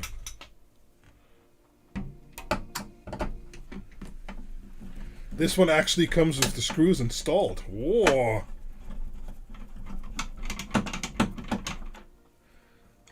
Eight centimeters deep? How do you mean?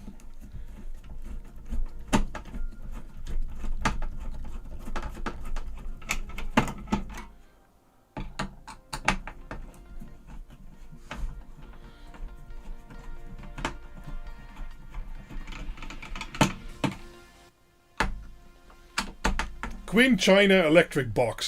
Yes.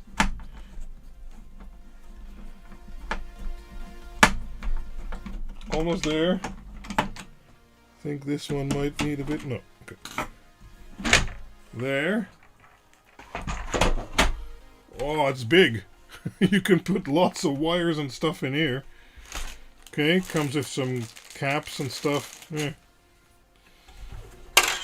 Doesn't have any pre-drilled holes though. Okay. No. Oh, okay. Some extra covers if you need to cover more up, I guess. Yeah, well, yeah, this is much better quality than the other one. Is there a gasket in here? Yeah, there's also a gasket in here. That's good.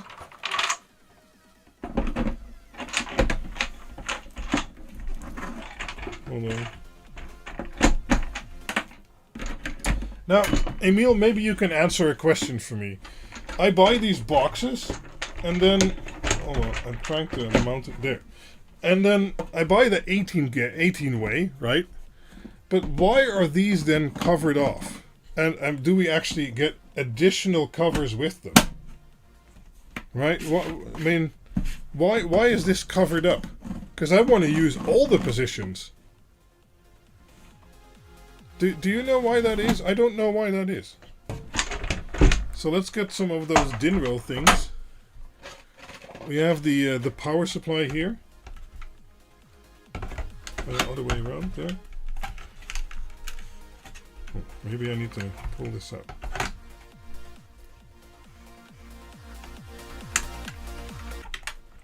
Nope.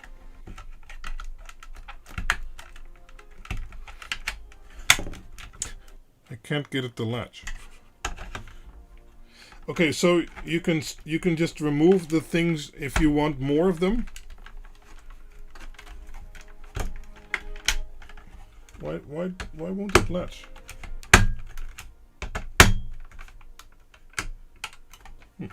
Okay.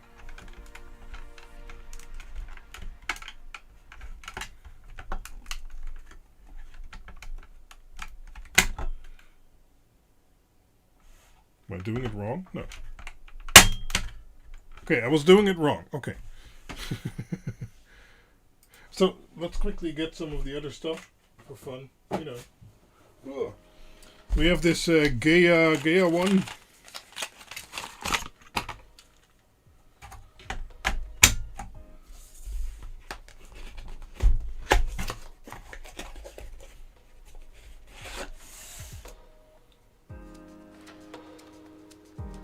Right, so you can just, you know, pull those off and then it's fine, I guess. Okay, and you can put this on here and lock it down. Cool, let's get one more.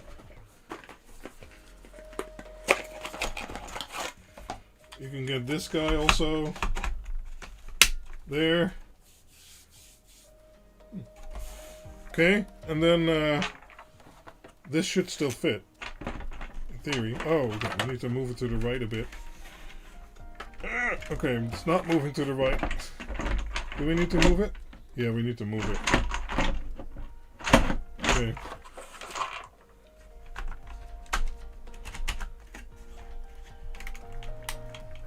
Wow, this one, I can't even move.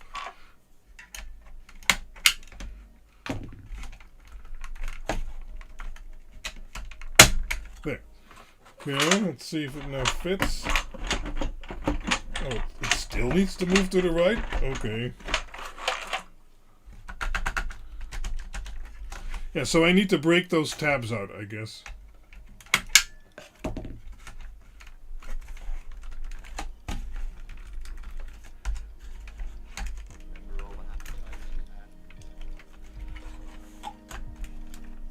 Oh, man. Now it doesn't want to click down again.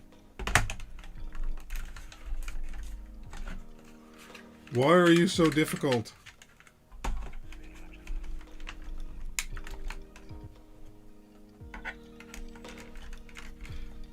Yeah, this one just has a problem snapping now. Well, we'll leave it like that. Come on, is it joking with me? Why does it still need to be moved? There.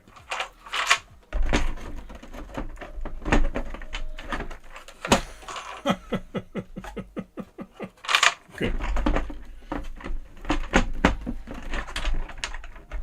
Well, you get the idea. I guess I just need to break those stupid things out because this sucks. Oh, still didn't get it. Hold on. There. So that's the idea. You know, this stuff pokes out so you can still see the status LEDs, or you know, use them manually, etc. And well, as I just learned, you can just break these out and that's fine.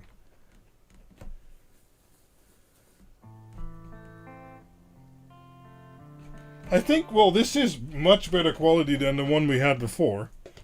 That is for sure.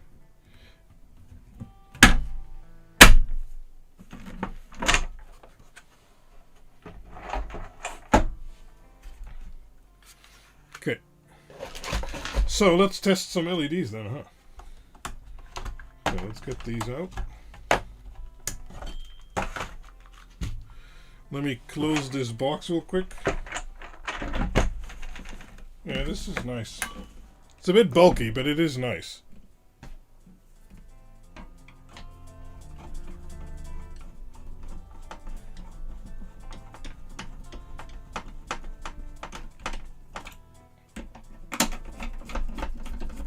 Not sure you actually need this inside because it's so much bulky.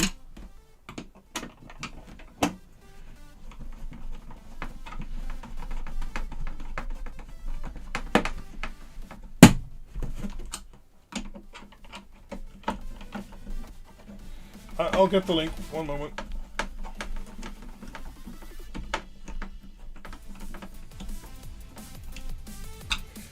Okay. Yeah, that's nice. Much better. Oh, I forgot to put the thingy in. Okay.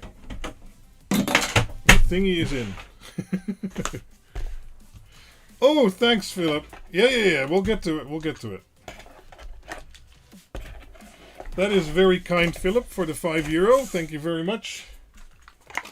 Let me get these in their boxes because they still require proper testing.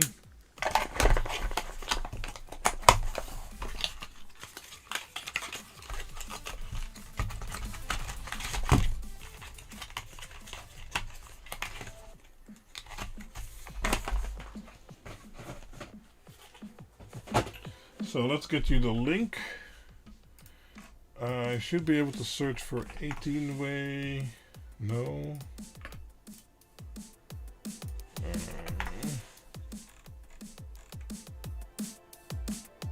Yeah, the HA series. So this is a much nicer version. You can get them in all kinds of configurations.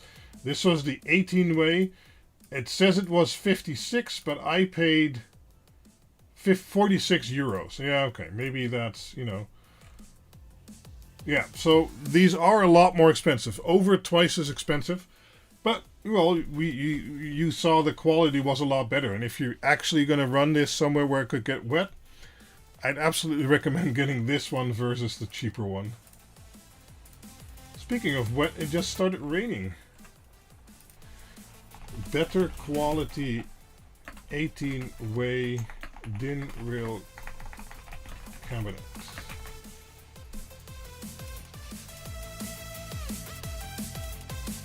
Yeah, I mean this actually also the plastic and everything felt much higher quality, so cool. Let me get my prototype controller real quick and then I'll be right back.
Okay, one moment.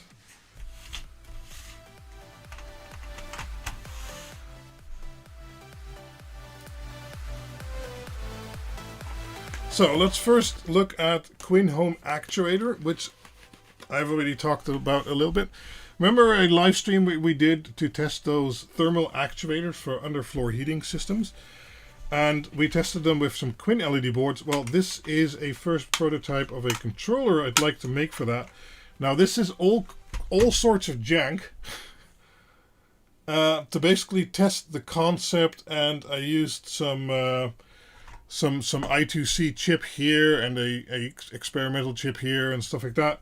This one didn't do well enough for what I wanted it to do, and other stuff didn't work. This, for instance, is one of those FPC connectors. So as I showed you, we have this tiny little cable here, and you can basically put that into the latch like so, and then you can lock it down like that, and this way you can have a connection inside of your box or whatever to a different PCB that also has one of those connectors, right? Just to show you one of the things we just unboxed. Now, as I said, this was my first prototype. Often I don't even share those. It's for me to learn. The idea is somewhat like this. This one had 12 individual channels for the outputs to the thermal actuators, but I mainly wanted to test the spacings of these connectors and things like that. This will change in the second prototype. We won't have 12 channels, but we'll have 8 channels. Oh, actually it might, Robert. Sorry, I was just maybe doing that too quickly. Yeah, the pins are on the bottom. So I think you are correct. Yes, so blue should be on top, pins should be on the bottom. That is correct. Anyway, what else does this have? It has an ESP32. That's going to change. I'm going to change that to an ESP32 P4. We're going to keep Ethernet. The power input's also good. USB-C is good. Then here we have 4 relay outputs, 4 temperature sensor inputs. We have CAN bus and RS485. P4 is fancy, yeah, but I kind of need the pins and the features on there. But as you can see, I made the PCB slightly too big for this housing. So that needs adjusting. The positioning of this needs adjusting. These circuits need adjusting. This needs adjusting. This is all going to be changed. This has been upgraded. Yeah, so the next iteration is going to be very different. But I've been working on that for the last week or 2 weeks. But it's going to have the same features mostly still. So 8 controllable channels. 2 of those channels will be dual output. So if you have a underfloor heating system, sometimes you have multiple loops per room. So then you don't need individual control per loop, because you kind of want to have it per room. So you're going to have 8 individual, of which 2 will have 2 outputs basically. I think that's going to be fine. So then you have 10 in total, which you can use. It's going to be running ESP Home, so you can configure it whichever way you want it to. It's going to support 12 to 55 volt in, or let's say 48 volt in, so you can run the thermal actuators at the voltage you'd like them to, DC. The relays will always be 24 volt out for those actuators we just played with, like these guys. This is already working fine, but I beefed up the circuit a little bit. So these guys you can hook up to these terminals here, and then you have a contactor to switch your pump or whatever. There will be 4 outputs in total, so you can switch multiple pumps or whatever else you might want to switch like that with a relay or a contactor. And as I said, 4 temperature sensors, so you can hook up those 1, 2, 3, or 5 meter temperature DS18B20s. There's also one on board. There is also current measurement, so you can keep track of the current everything uses, and power and voltage and things like that. multiple temperature sensors. Yeah. 12 outputs. No. So we're doing 8 outputs, but with 10 terminals. So 2 of the outputs will be doubled up basically for if it's a larger room. No, it's not meant for the 2-wire bus. It's using 1-wire bus with 3 wires. But as I showed you, those temperature sensors you buy, these, right? These come with the 3 wires already, so you know it's just as easy to use basically. Can you attach LoRa? I don't have any pins broken out for that. So by default, it will have Wi-Fi and Ethernet.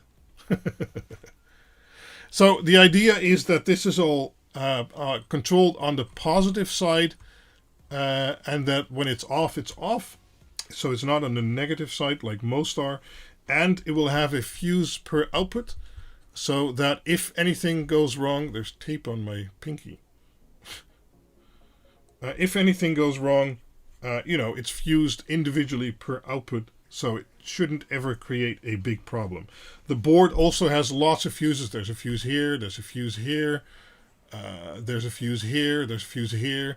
There's lots of fuses and protection on there to make sure you can run this board 24/7 in one of those DIN rail housings, leave it alone, and you don't have to worry about it. And it'll control your central heating in combination with ESP Home and Home Assistant. Yeah, sure, Emil. No, I think for where this will generally be mounted, Wi-Fi or especially Ethernet is the preferred way. And I'm actually already using all the pins on the P4. Now I could use I2C extenders like this guy, for instance, but if I don't have to, I don't have to, right? Yeah, and this little guy here will be used for a status board, because if you look at my hacked up housing here, the idea is that this comes in a DIN rail housing like that. This is a pre-made housing, which I will have modified. So you will have your output ports on this side. I might have some button inputs over here. I'm not sure yet, like this, but then properly spaced. And then on this side, you'll have your temperature sensors. No, I think this will be the relays, these 4, and then temperature sensors over here.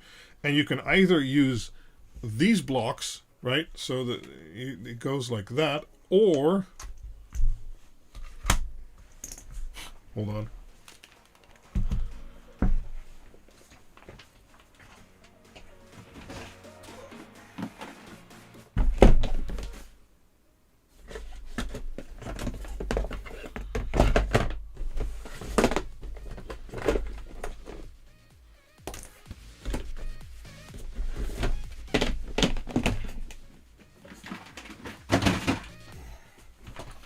Or like this. So you have 2 types of connectors you can use there.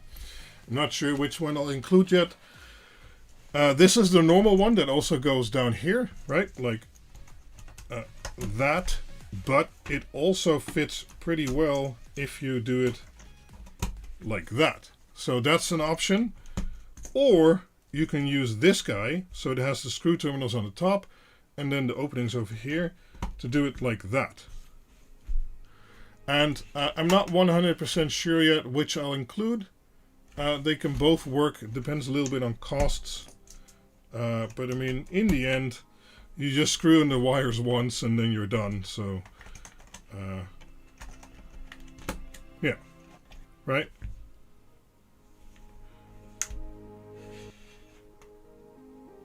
I guess this is neater because then the wires can come out straight.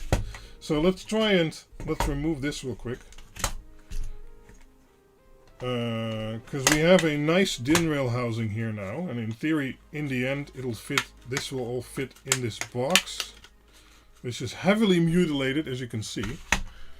So we'll try and fit that in the DIN rail. So this is the current controller, but you can forget this prototype. It'll be fully changed the next time you see it. Oh wait, I already screwed it shut, didn't I? Damn it. Well, anyway, I'll show you then. The idea is that this box will go in here, And then just like, for instance, the power supply you saw, this part will be visible over here. And I'll probably have a daughter board screwed into here with LEDs poking out the top, so you can have a status per output you have turned on and things like that. But yeah, that's still in development.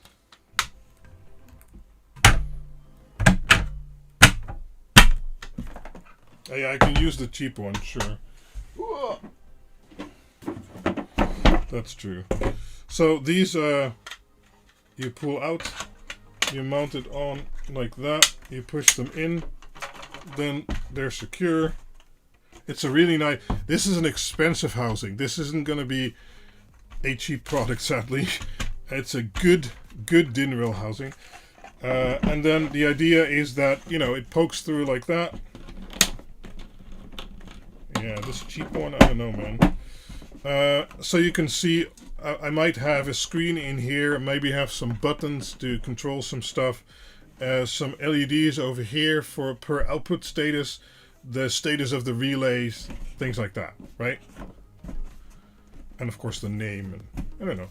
And the idea is that you can build a nice box with circuit breaker, measurement device, power supply, right? So we can scoot that over. We can put the power supply here if it doesn't want to snap in today. Oh wow, this box is already almost full. We need to break out this stuff, but the idea is that you can have the power supply and everything in there next to the box, and then maybe some contactors to do your pump or other stuff. You can have the temperature sensors coming out of the box, and you can have a nice and neat and you know, box you can put somewhere in your house to control your underfloor heating.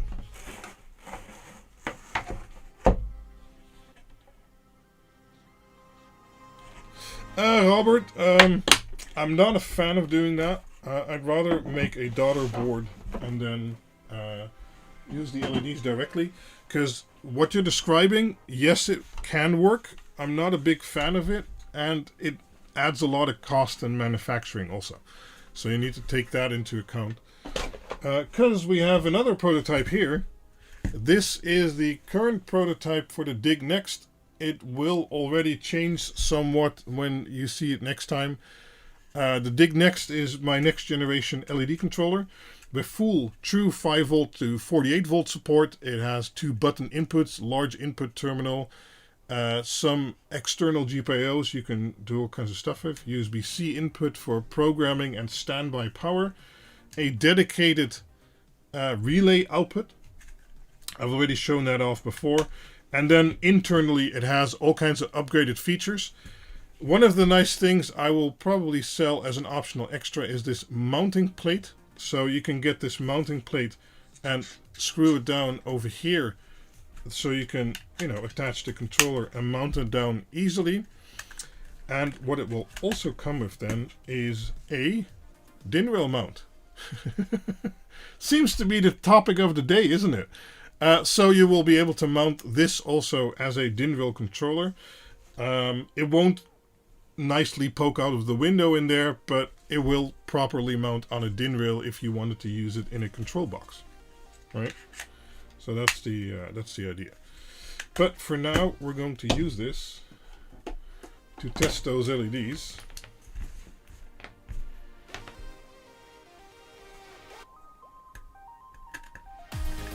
QuinRail, no, DIN rail.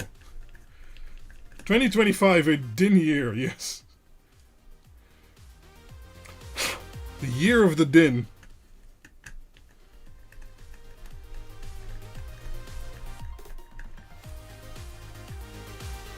So let's do this. These terminals will take 12 gauge with a wire ferrule or 10 gauge without. So you can actually get a very good wire size in there, even if you're running 5 volt, right? In this case, we're going to be running 12 volt. Let's get the higher spaced one, because that one was most interesting to me.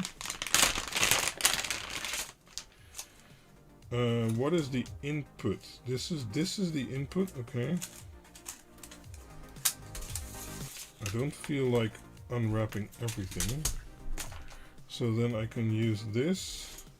Now in the production version, this is all going to be color coded and labeled and everything, so it's going to be much more clear. One of the unique features, it has 3 power output ports. 2 are rated for 5 amp, 1 is rated for 10 amp, and they each have an individual fuse and a DC relay, basically. So if you turn them off in software, they will physically basically turn off, next to supporting AC relays for the complete power supply if you want to.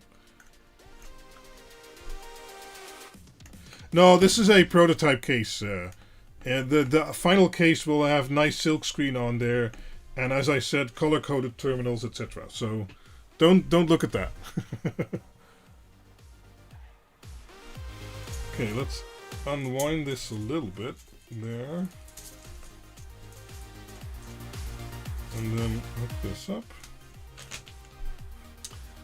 I need my plug. Where is it? Here it is. Oh no, it's stuck. Okay.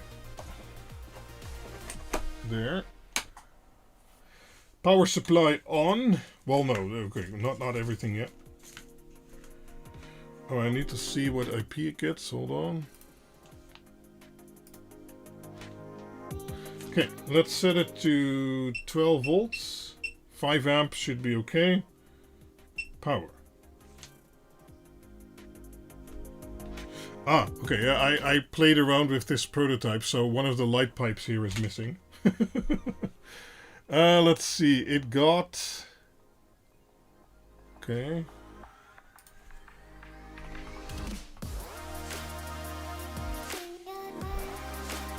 Can I show you guys? I think so. There. Oh, okay, so we see some LEDs already, but it's configured incorrectly. So let's set it to WS whatever. Let's turn this off. And it's 5 meters of 200 per meter, so this needs to be 800, I think. I don't know what version is on here right now. Okay, we're green. Okay, now we're orange. That should be good. So let's try red, green, blue. Yes, that's good. Okay. No, I know, but we're currently drawing 15 watts. Okay. Seemingly there's more than 800 LEDs. So let's do 850. No, more. Oh wait, 900? Maybe I'm just stupid calculating. I am stupid in calculating. 1,000? Yeah, it should be 1,000. Uh-huh. Oh wow, it's 1,000 LEDs.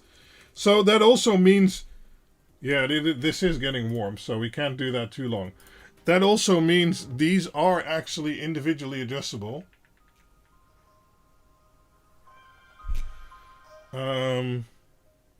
Yeah, blends should actually show that.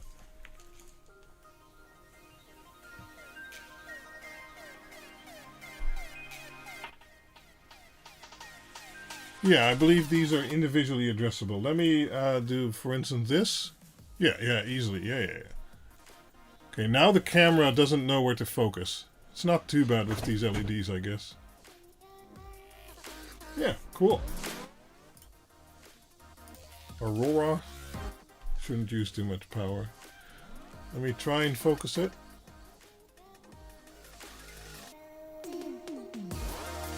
No, it's completely confused. Okay.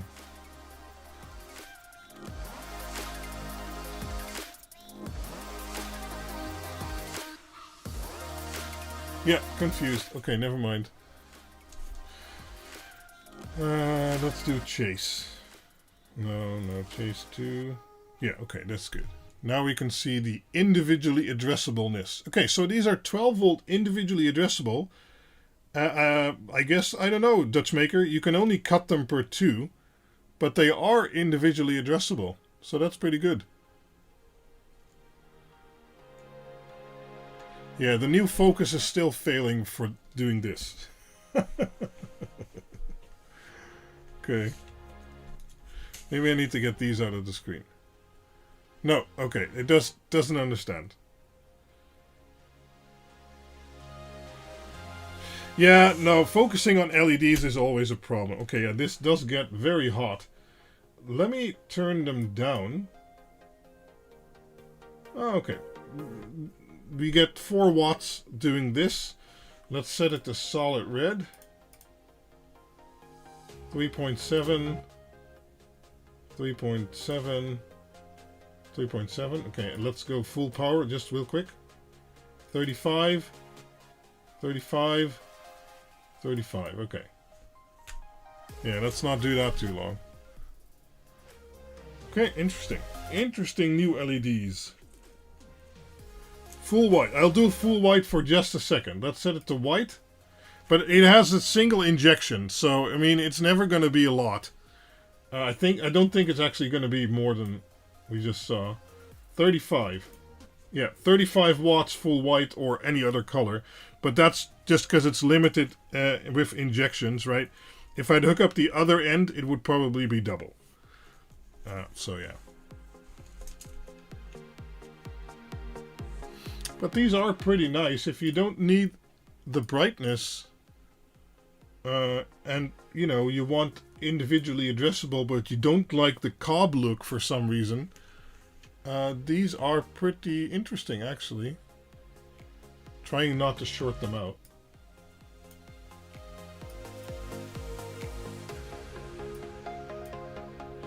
It's also interesting that they don't seem to be exhibiting any voltage drop. Because this is the beginning. Over here is the beginning. I'm holding the end. And let's do the full white again real quick. Let's set it to white. And then full power. It's still pure white. Okay, let's not do that too long. So I would expect, especially with 1,000 LEDs, I would expect more voltage drop. Interesting. Can I measure the volts of one LED? I guess so. Well, actually, no. That's too tiny for my multimeter to probe easily. So that's going to be tough. Because this is only 5 millimeters wide, so you can imagine those contacts are very tiny. The current settings in WLED are turned off. So I'm limited by my single injection here. But 35 watts is going in. 35 divided by 5, that's 7 amps. Wow. So I think there might be some constant currenting going on here. Because otherwise you would never ever get 7 amps into a single injection, right? Then you'd be limited to like 3 or 4 amps maybe. But I think they're running some kind of constant current scheme that would also explain why they can run from 12 volt. Yeah, interesting. Let me... do I have a other type connector here? Let me get another type connector here.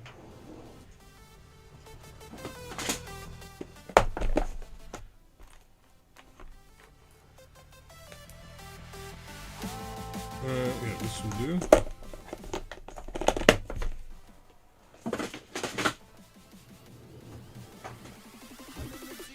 Let's start up the multimeter.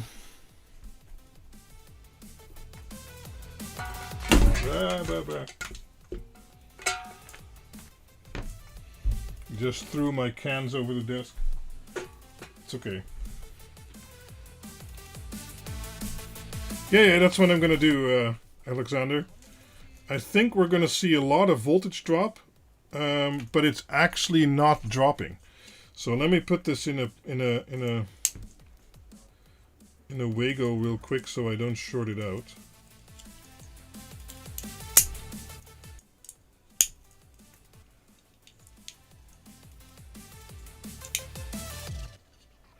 No, because now I can't connect it.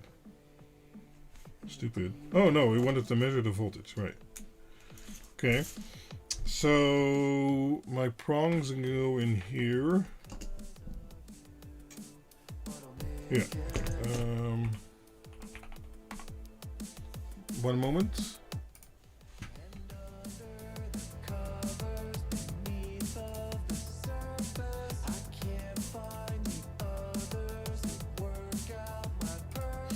Okay. So now you can watch along. That's why I have the expensive multimeter. 11.6. We're still on white. Let's go to half brightness. Yeah, 7.6. Full brightness, also 7.6. What? Let's lower it a little bit. Lower a little bit.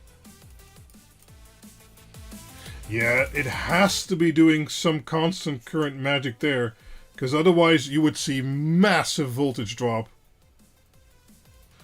Yeah, LDO inside or some other schematic or circuit, but I mean, if we look at the first and the last, so this one is the last one on the strip as a whole. So that's only getting 7 volts. You can see it's even brightness, right? So even with red or blue or green, dual color, there's some kind of regulation going on. Well, okay, I'm starting to smell them, so let's turn them off. Oh, okay, yeah. Okay, these are hot now. Okay, maybe I should have done this before, sorry. I know. Well, let's get them off. Yeah, these will probably require some cooling if you want to run them.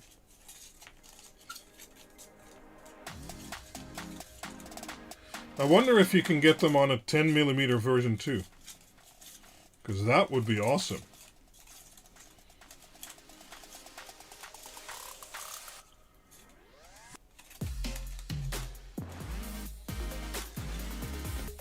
No, it's okay. Maybe it has slightly more copper than others, but not that much. And I mean, it's only 5mm wide, so okay, I have to watch out that I don't short it. Okay, maybe it'll short, I don't know. We'll see.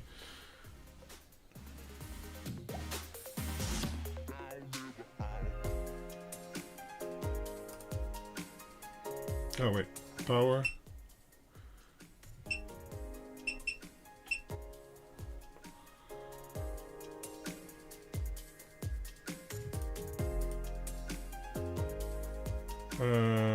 Oh, I disconnected them. I was gonna say, why isn't it working? There.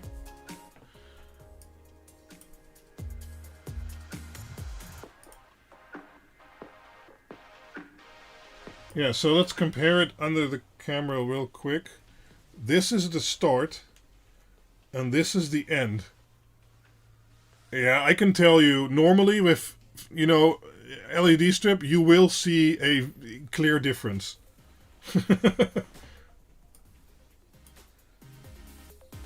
Now, what we didn't test is power injecting it to see if it then uses more. My guess is that it actually won't. Let's see if I can find some kind of wire here. Yeah, I can probably. Hold on.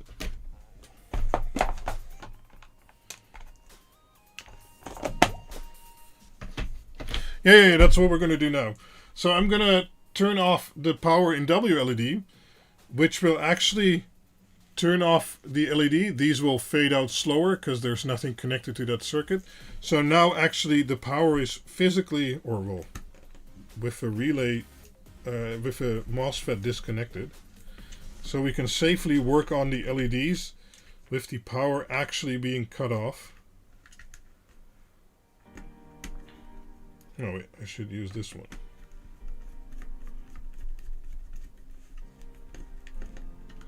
I'm going to move this one over. The middle terminal is officially the 10 amp terminal to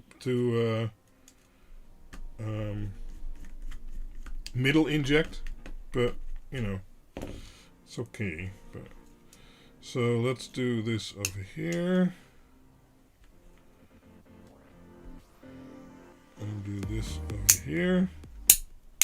Ow. Okay. So now when you turn the power on, you will see the blue LEDs come on, and that means the output power is actually enabled. Okay. So now we should keep seeing 12 volt. Oh yeah, we're definitely going to be able to use more power now. No, wait, no. We're still using 37.68 watts for full power. And it doesn't matter if it's full power red, green, 37, 37, dual color, 37, dual color, 37, white, 36. So this is definitely somehow constant current regulated, because it's still using the same amount of power. So that means it takes the 12 volt coming in, but the output power to the LEDs is much lower than that. So it doesn't matter if it's 7 volts, 9 volts, 11 volts, or 12 volts. As long as it gets enough power and it can draw the current, the LEDs will remain the same brightness, basically. So that means power injection becomes a lot easier because, well, yeah. Make 24 volts. That is probably not going to work because of heat.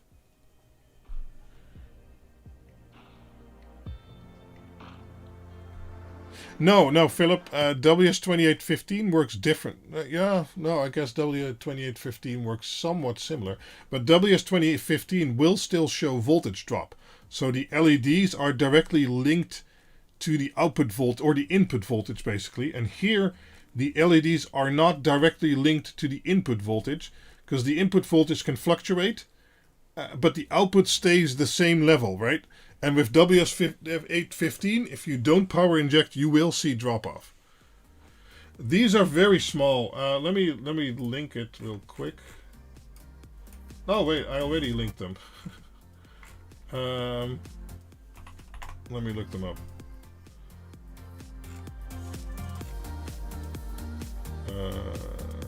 These. So we're currently doing the 200 meter one, or the 200 LEDs one, 5 meters, 5 millimeter PCB. Oh wait, these are. Hold on, let me find the right ones.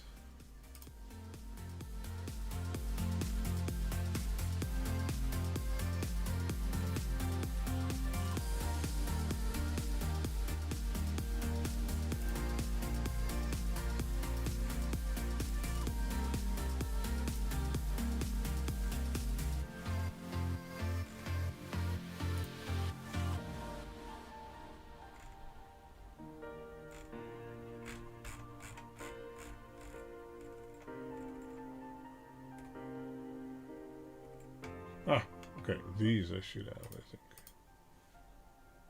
Yes, okay. I don't know what the package... it says 50/50 SMD, but that's bullshit. A 50/50 SMD wouldn't even almost fit on the 5 millimeter wide PCB. So that's not true. Blah,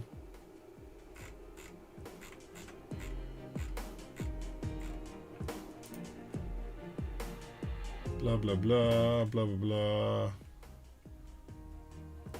Yeah, it's not a 50/50. It's not. 16 millimeter? 1000 by 64? I don't know what that means.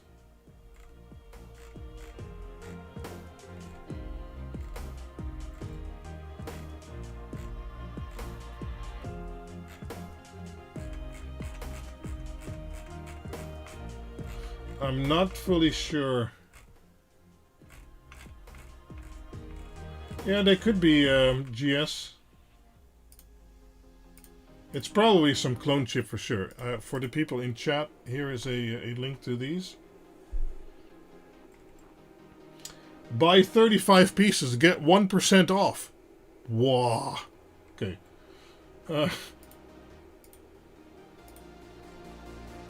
Yeah, with 200 LEDs a meter, they're kind of expensive. 160, 100, and 60. Okay. Yeah. Yeah, but the constant current nature is very interesting. It's going to make doing single LED runs with a single injection much easier. Now, if you get the 200 LEDs a meter, be mindful. If we set it to blends, for instance, with the 1000 LEDs attached, you'll see the average frame rate is only 31. That's not because the controller is overloaded. That's because the WS2812 or WS28XX protocol is fixed speed. So the more LEDs you add, the slower each individual LED will be updated. So with 500, you can do 60, 70 FPS. But with 1000 sequentially connected, you can only do about 30 FPS. If you then cut it up and use 2 data outputs, you can do those 2 each at like 60 or 70 FPS. So that would be the way to go. So using 5 meters of this stuff in one go, you can do it. WLED doesn't like it, gets a bit less stable, but you can do it. But it will, you know, hamper the frame rate. It will make things look slow.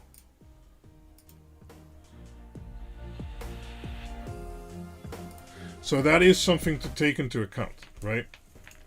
But it's nice having a 12 volt option like this. Yeah.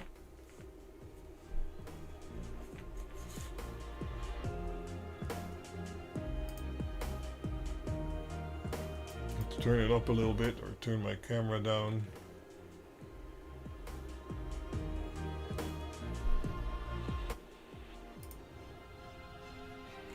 Let's do something else. Color waves. Oh. It could be 2020s, yeah, but I don't think these are WS28 12Bs.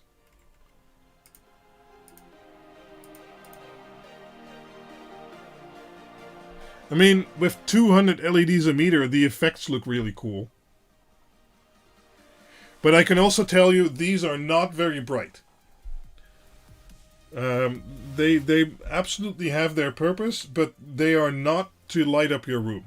These are more for more intricate displays where you need the resolution than to light up your room. Because this is at 100% and dual power injected, and it's only using 10 watts. Sure, yeah, displays and other, even maybe something like this on your wall, these could be okay. But this is at full power. They don't get more bright than this. And as you can see, that's not very bright. These are not overpowering the camera at all.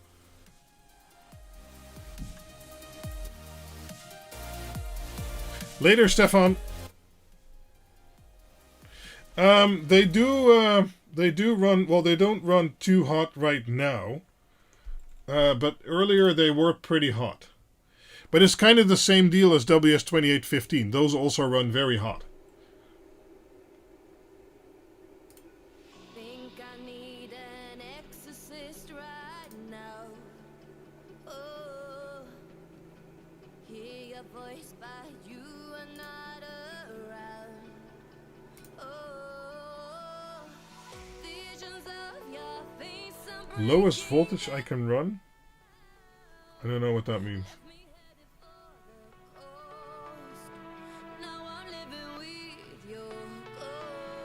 Yeah, for 200 LEDs a meter, I think the price is fair. Oh, can we do... Wait. Can we do some voice active noise move? I don't know which effect is nice. We can do some noise activation. Oh!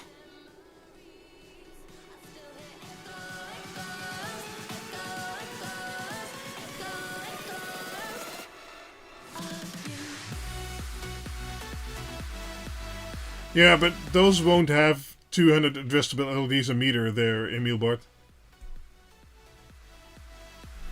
Sure, yeah, Kyle, that, yeah. Oh, low. Oh, that's what you meant, Dutchmaker. Okay, let's set them to solid. Let's set them to, I don't know, 50%-ish. Let's see. We're at 12 volt right now. 11 volt. 10 volt. Nothing's happening. 9 volt. 8 volt. 7 volt. 6 volt. 5 volt. 4 volt. My controller is going to crash soon. Ah, 3 volt. Okay, yeah, my controller can do more than official specifications. 3 volt we see dimming. Okay, let's go to 5 volt. Oh, damn it, I hit the off button. Sorry. Okay, yeah, 5 volt. Can we do... Yeah, we can do different colors. Hallo Kitty. Hey, nee, je komt niet nog een keer. Nee, nee. So let's go full power. Let's see if that... Oh, still... Yeah.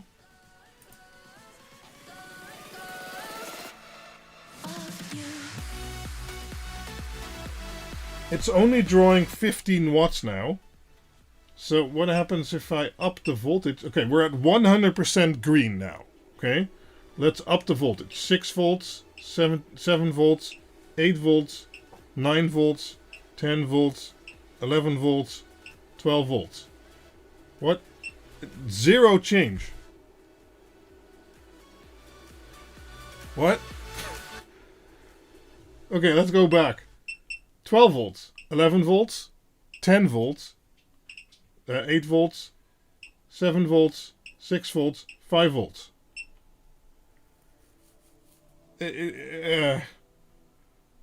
Well, that would, you know, if they're constant current, that kind of makes sense, but now they're only drawing 15 watts.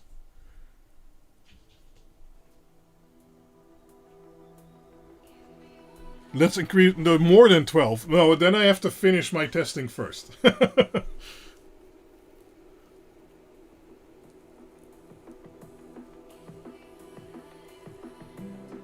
I don't know what this is, Dutchmaker.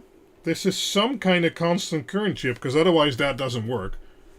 But I don't see any brightness difference. Okay. I can go from, wait, 1, 2... So, they're currently at 5 volt. Okay, I'll keep my hand in the picture. I'm going to set them to 12 volt instantly. 12. There's no difference. There's zero difference. Okay, let's set them to white. They're currently drawing 3 amps at 12 volt. V set 5 volt. Enter. Oh, okay. Okay, they don't like that. They're on, but very shallow. Red. Oh. Okay, so they can do a single color at 5 volt. Can they do a dual color at 5 volt?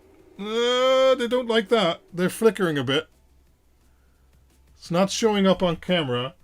So they need more voltage to do dual color. Yeah, okay, so it needs 7 volt to do dual color. But if I then do white, RGB white... okay, they don't like that. They're flickering. And they're more dim. So, 7 volt, 8 volt, 9 volt, 10 volt. Okay, they need at least 9 volt to do RGB white. Okay. Interesting.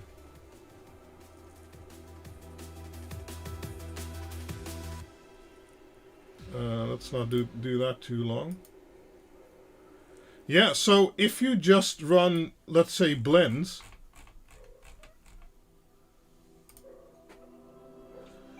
I can probably say do 5 volt. Oh, okay, no. Okay, that did change stuff, right? So this is 5 volt. Now I go to 12 volt.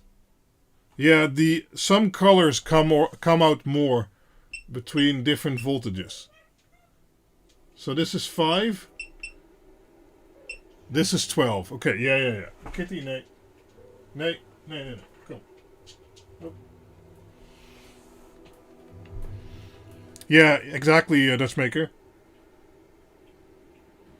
Later, EVO Jacobs. Thanks, thanks.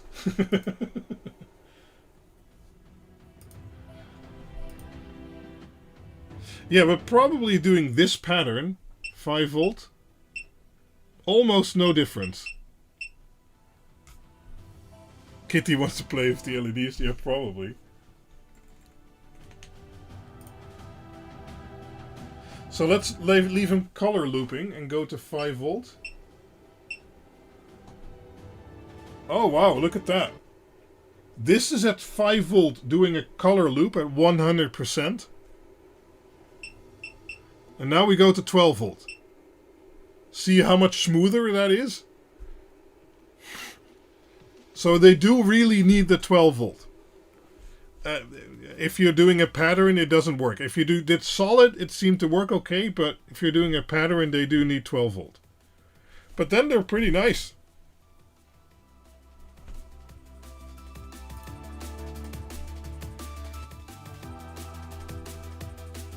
And I mean, the resolution with 200 LEDs a meter is great. But again, they're not very bright.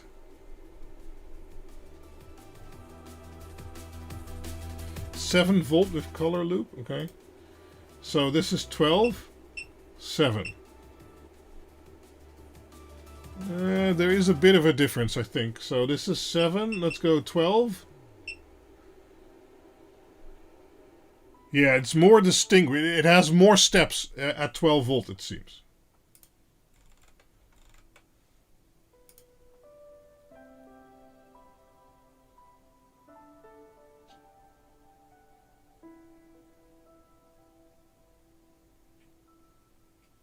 Yeah, pretty cool.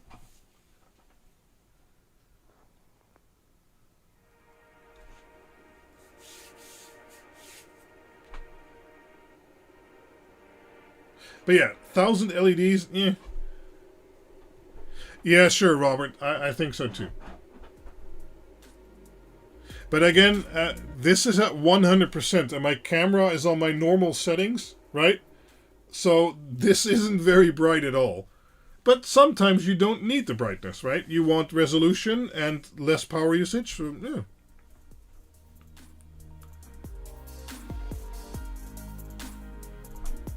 But this is not going to light up your room at all. They talk about another kind of world. Another kind of world. What are you afraid of?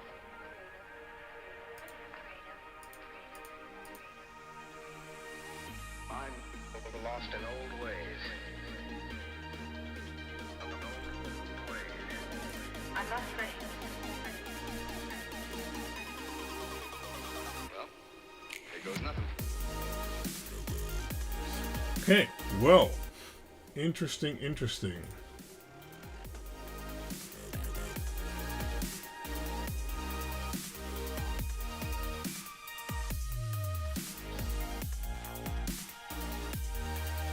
Yeah, resolution, and they don't need a lot of power injection because they don't use a lot of power and seem to have some constant current circuit.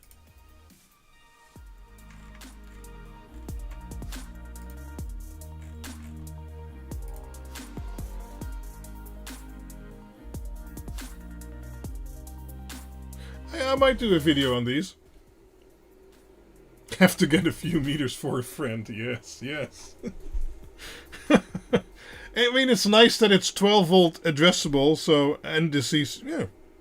I can see me using these for some projects that don't require a lot of light, but do need a lot of resolution. Like, as I said, these would be fine for here on the wall. Maybe with a bit of diffusion, so you can go like 100 or 160 LEDs a meter, add some diffusion, you know, that would be interesting.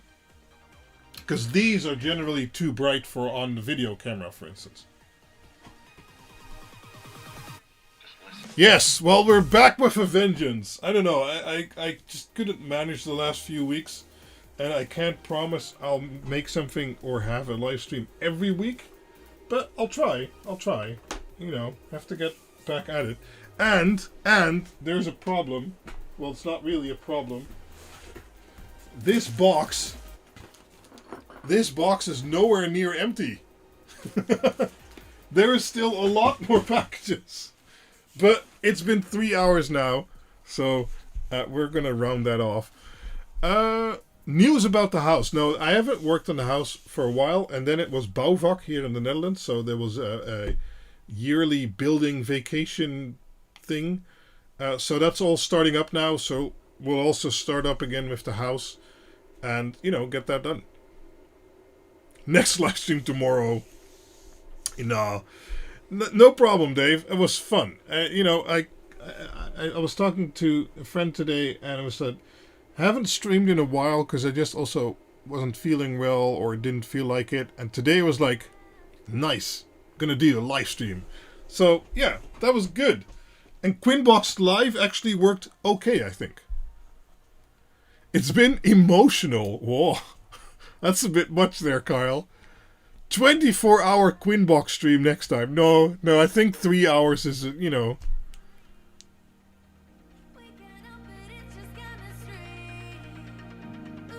Yeah, well, you know, there's lots of projects that are coming with Project StarCam and the Quin Home actuator I'm working on, and the house project and things like that. So, you know, I will try and keep the content coming. Cool. Well, we're going to do a quick exit. We already did some secrets, you know, prototypes and all kinds of stuff. So thank you for hanging out with me for these 3 hours. It was a blast. I got to unpack a lot of stuff again, so that's good. And I hope to see you back in the comments on the Discord server in the next video or the next live stream. Thanks a lot, guys. Bye-bye. Oh, and make sure to use those affiliate links if you do want to pick something up. Thanks. Bye-bye.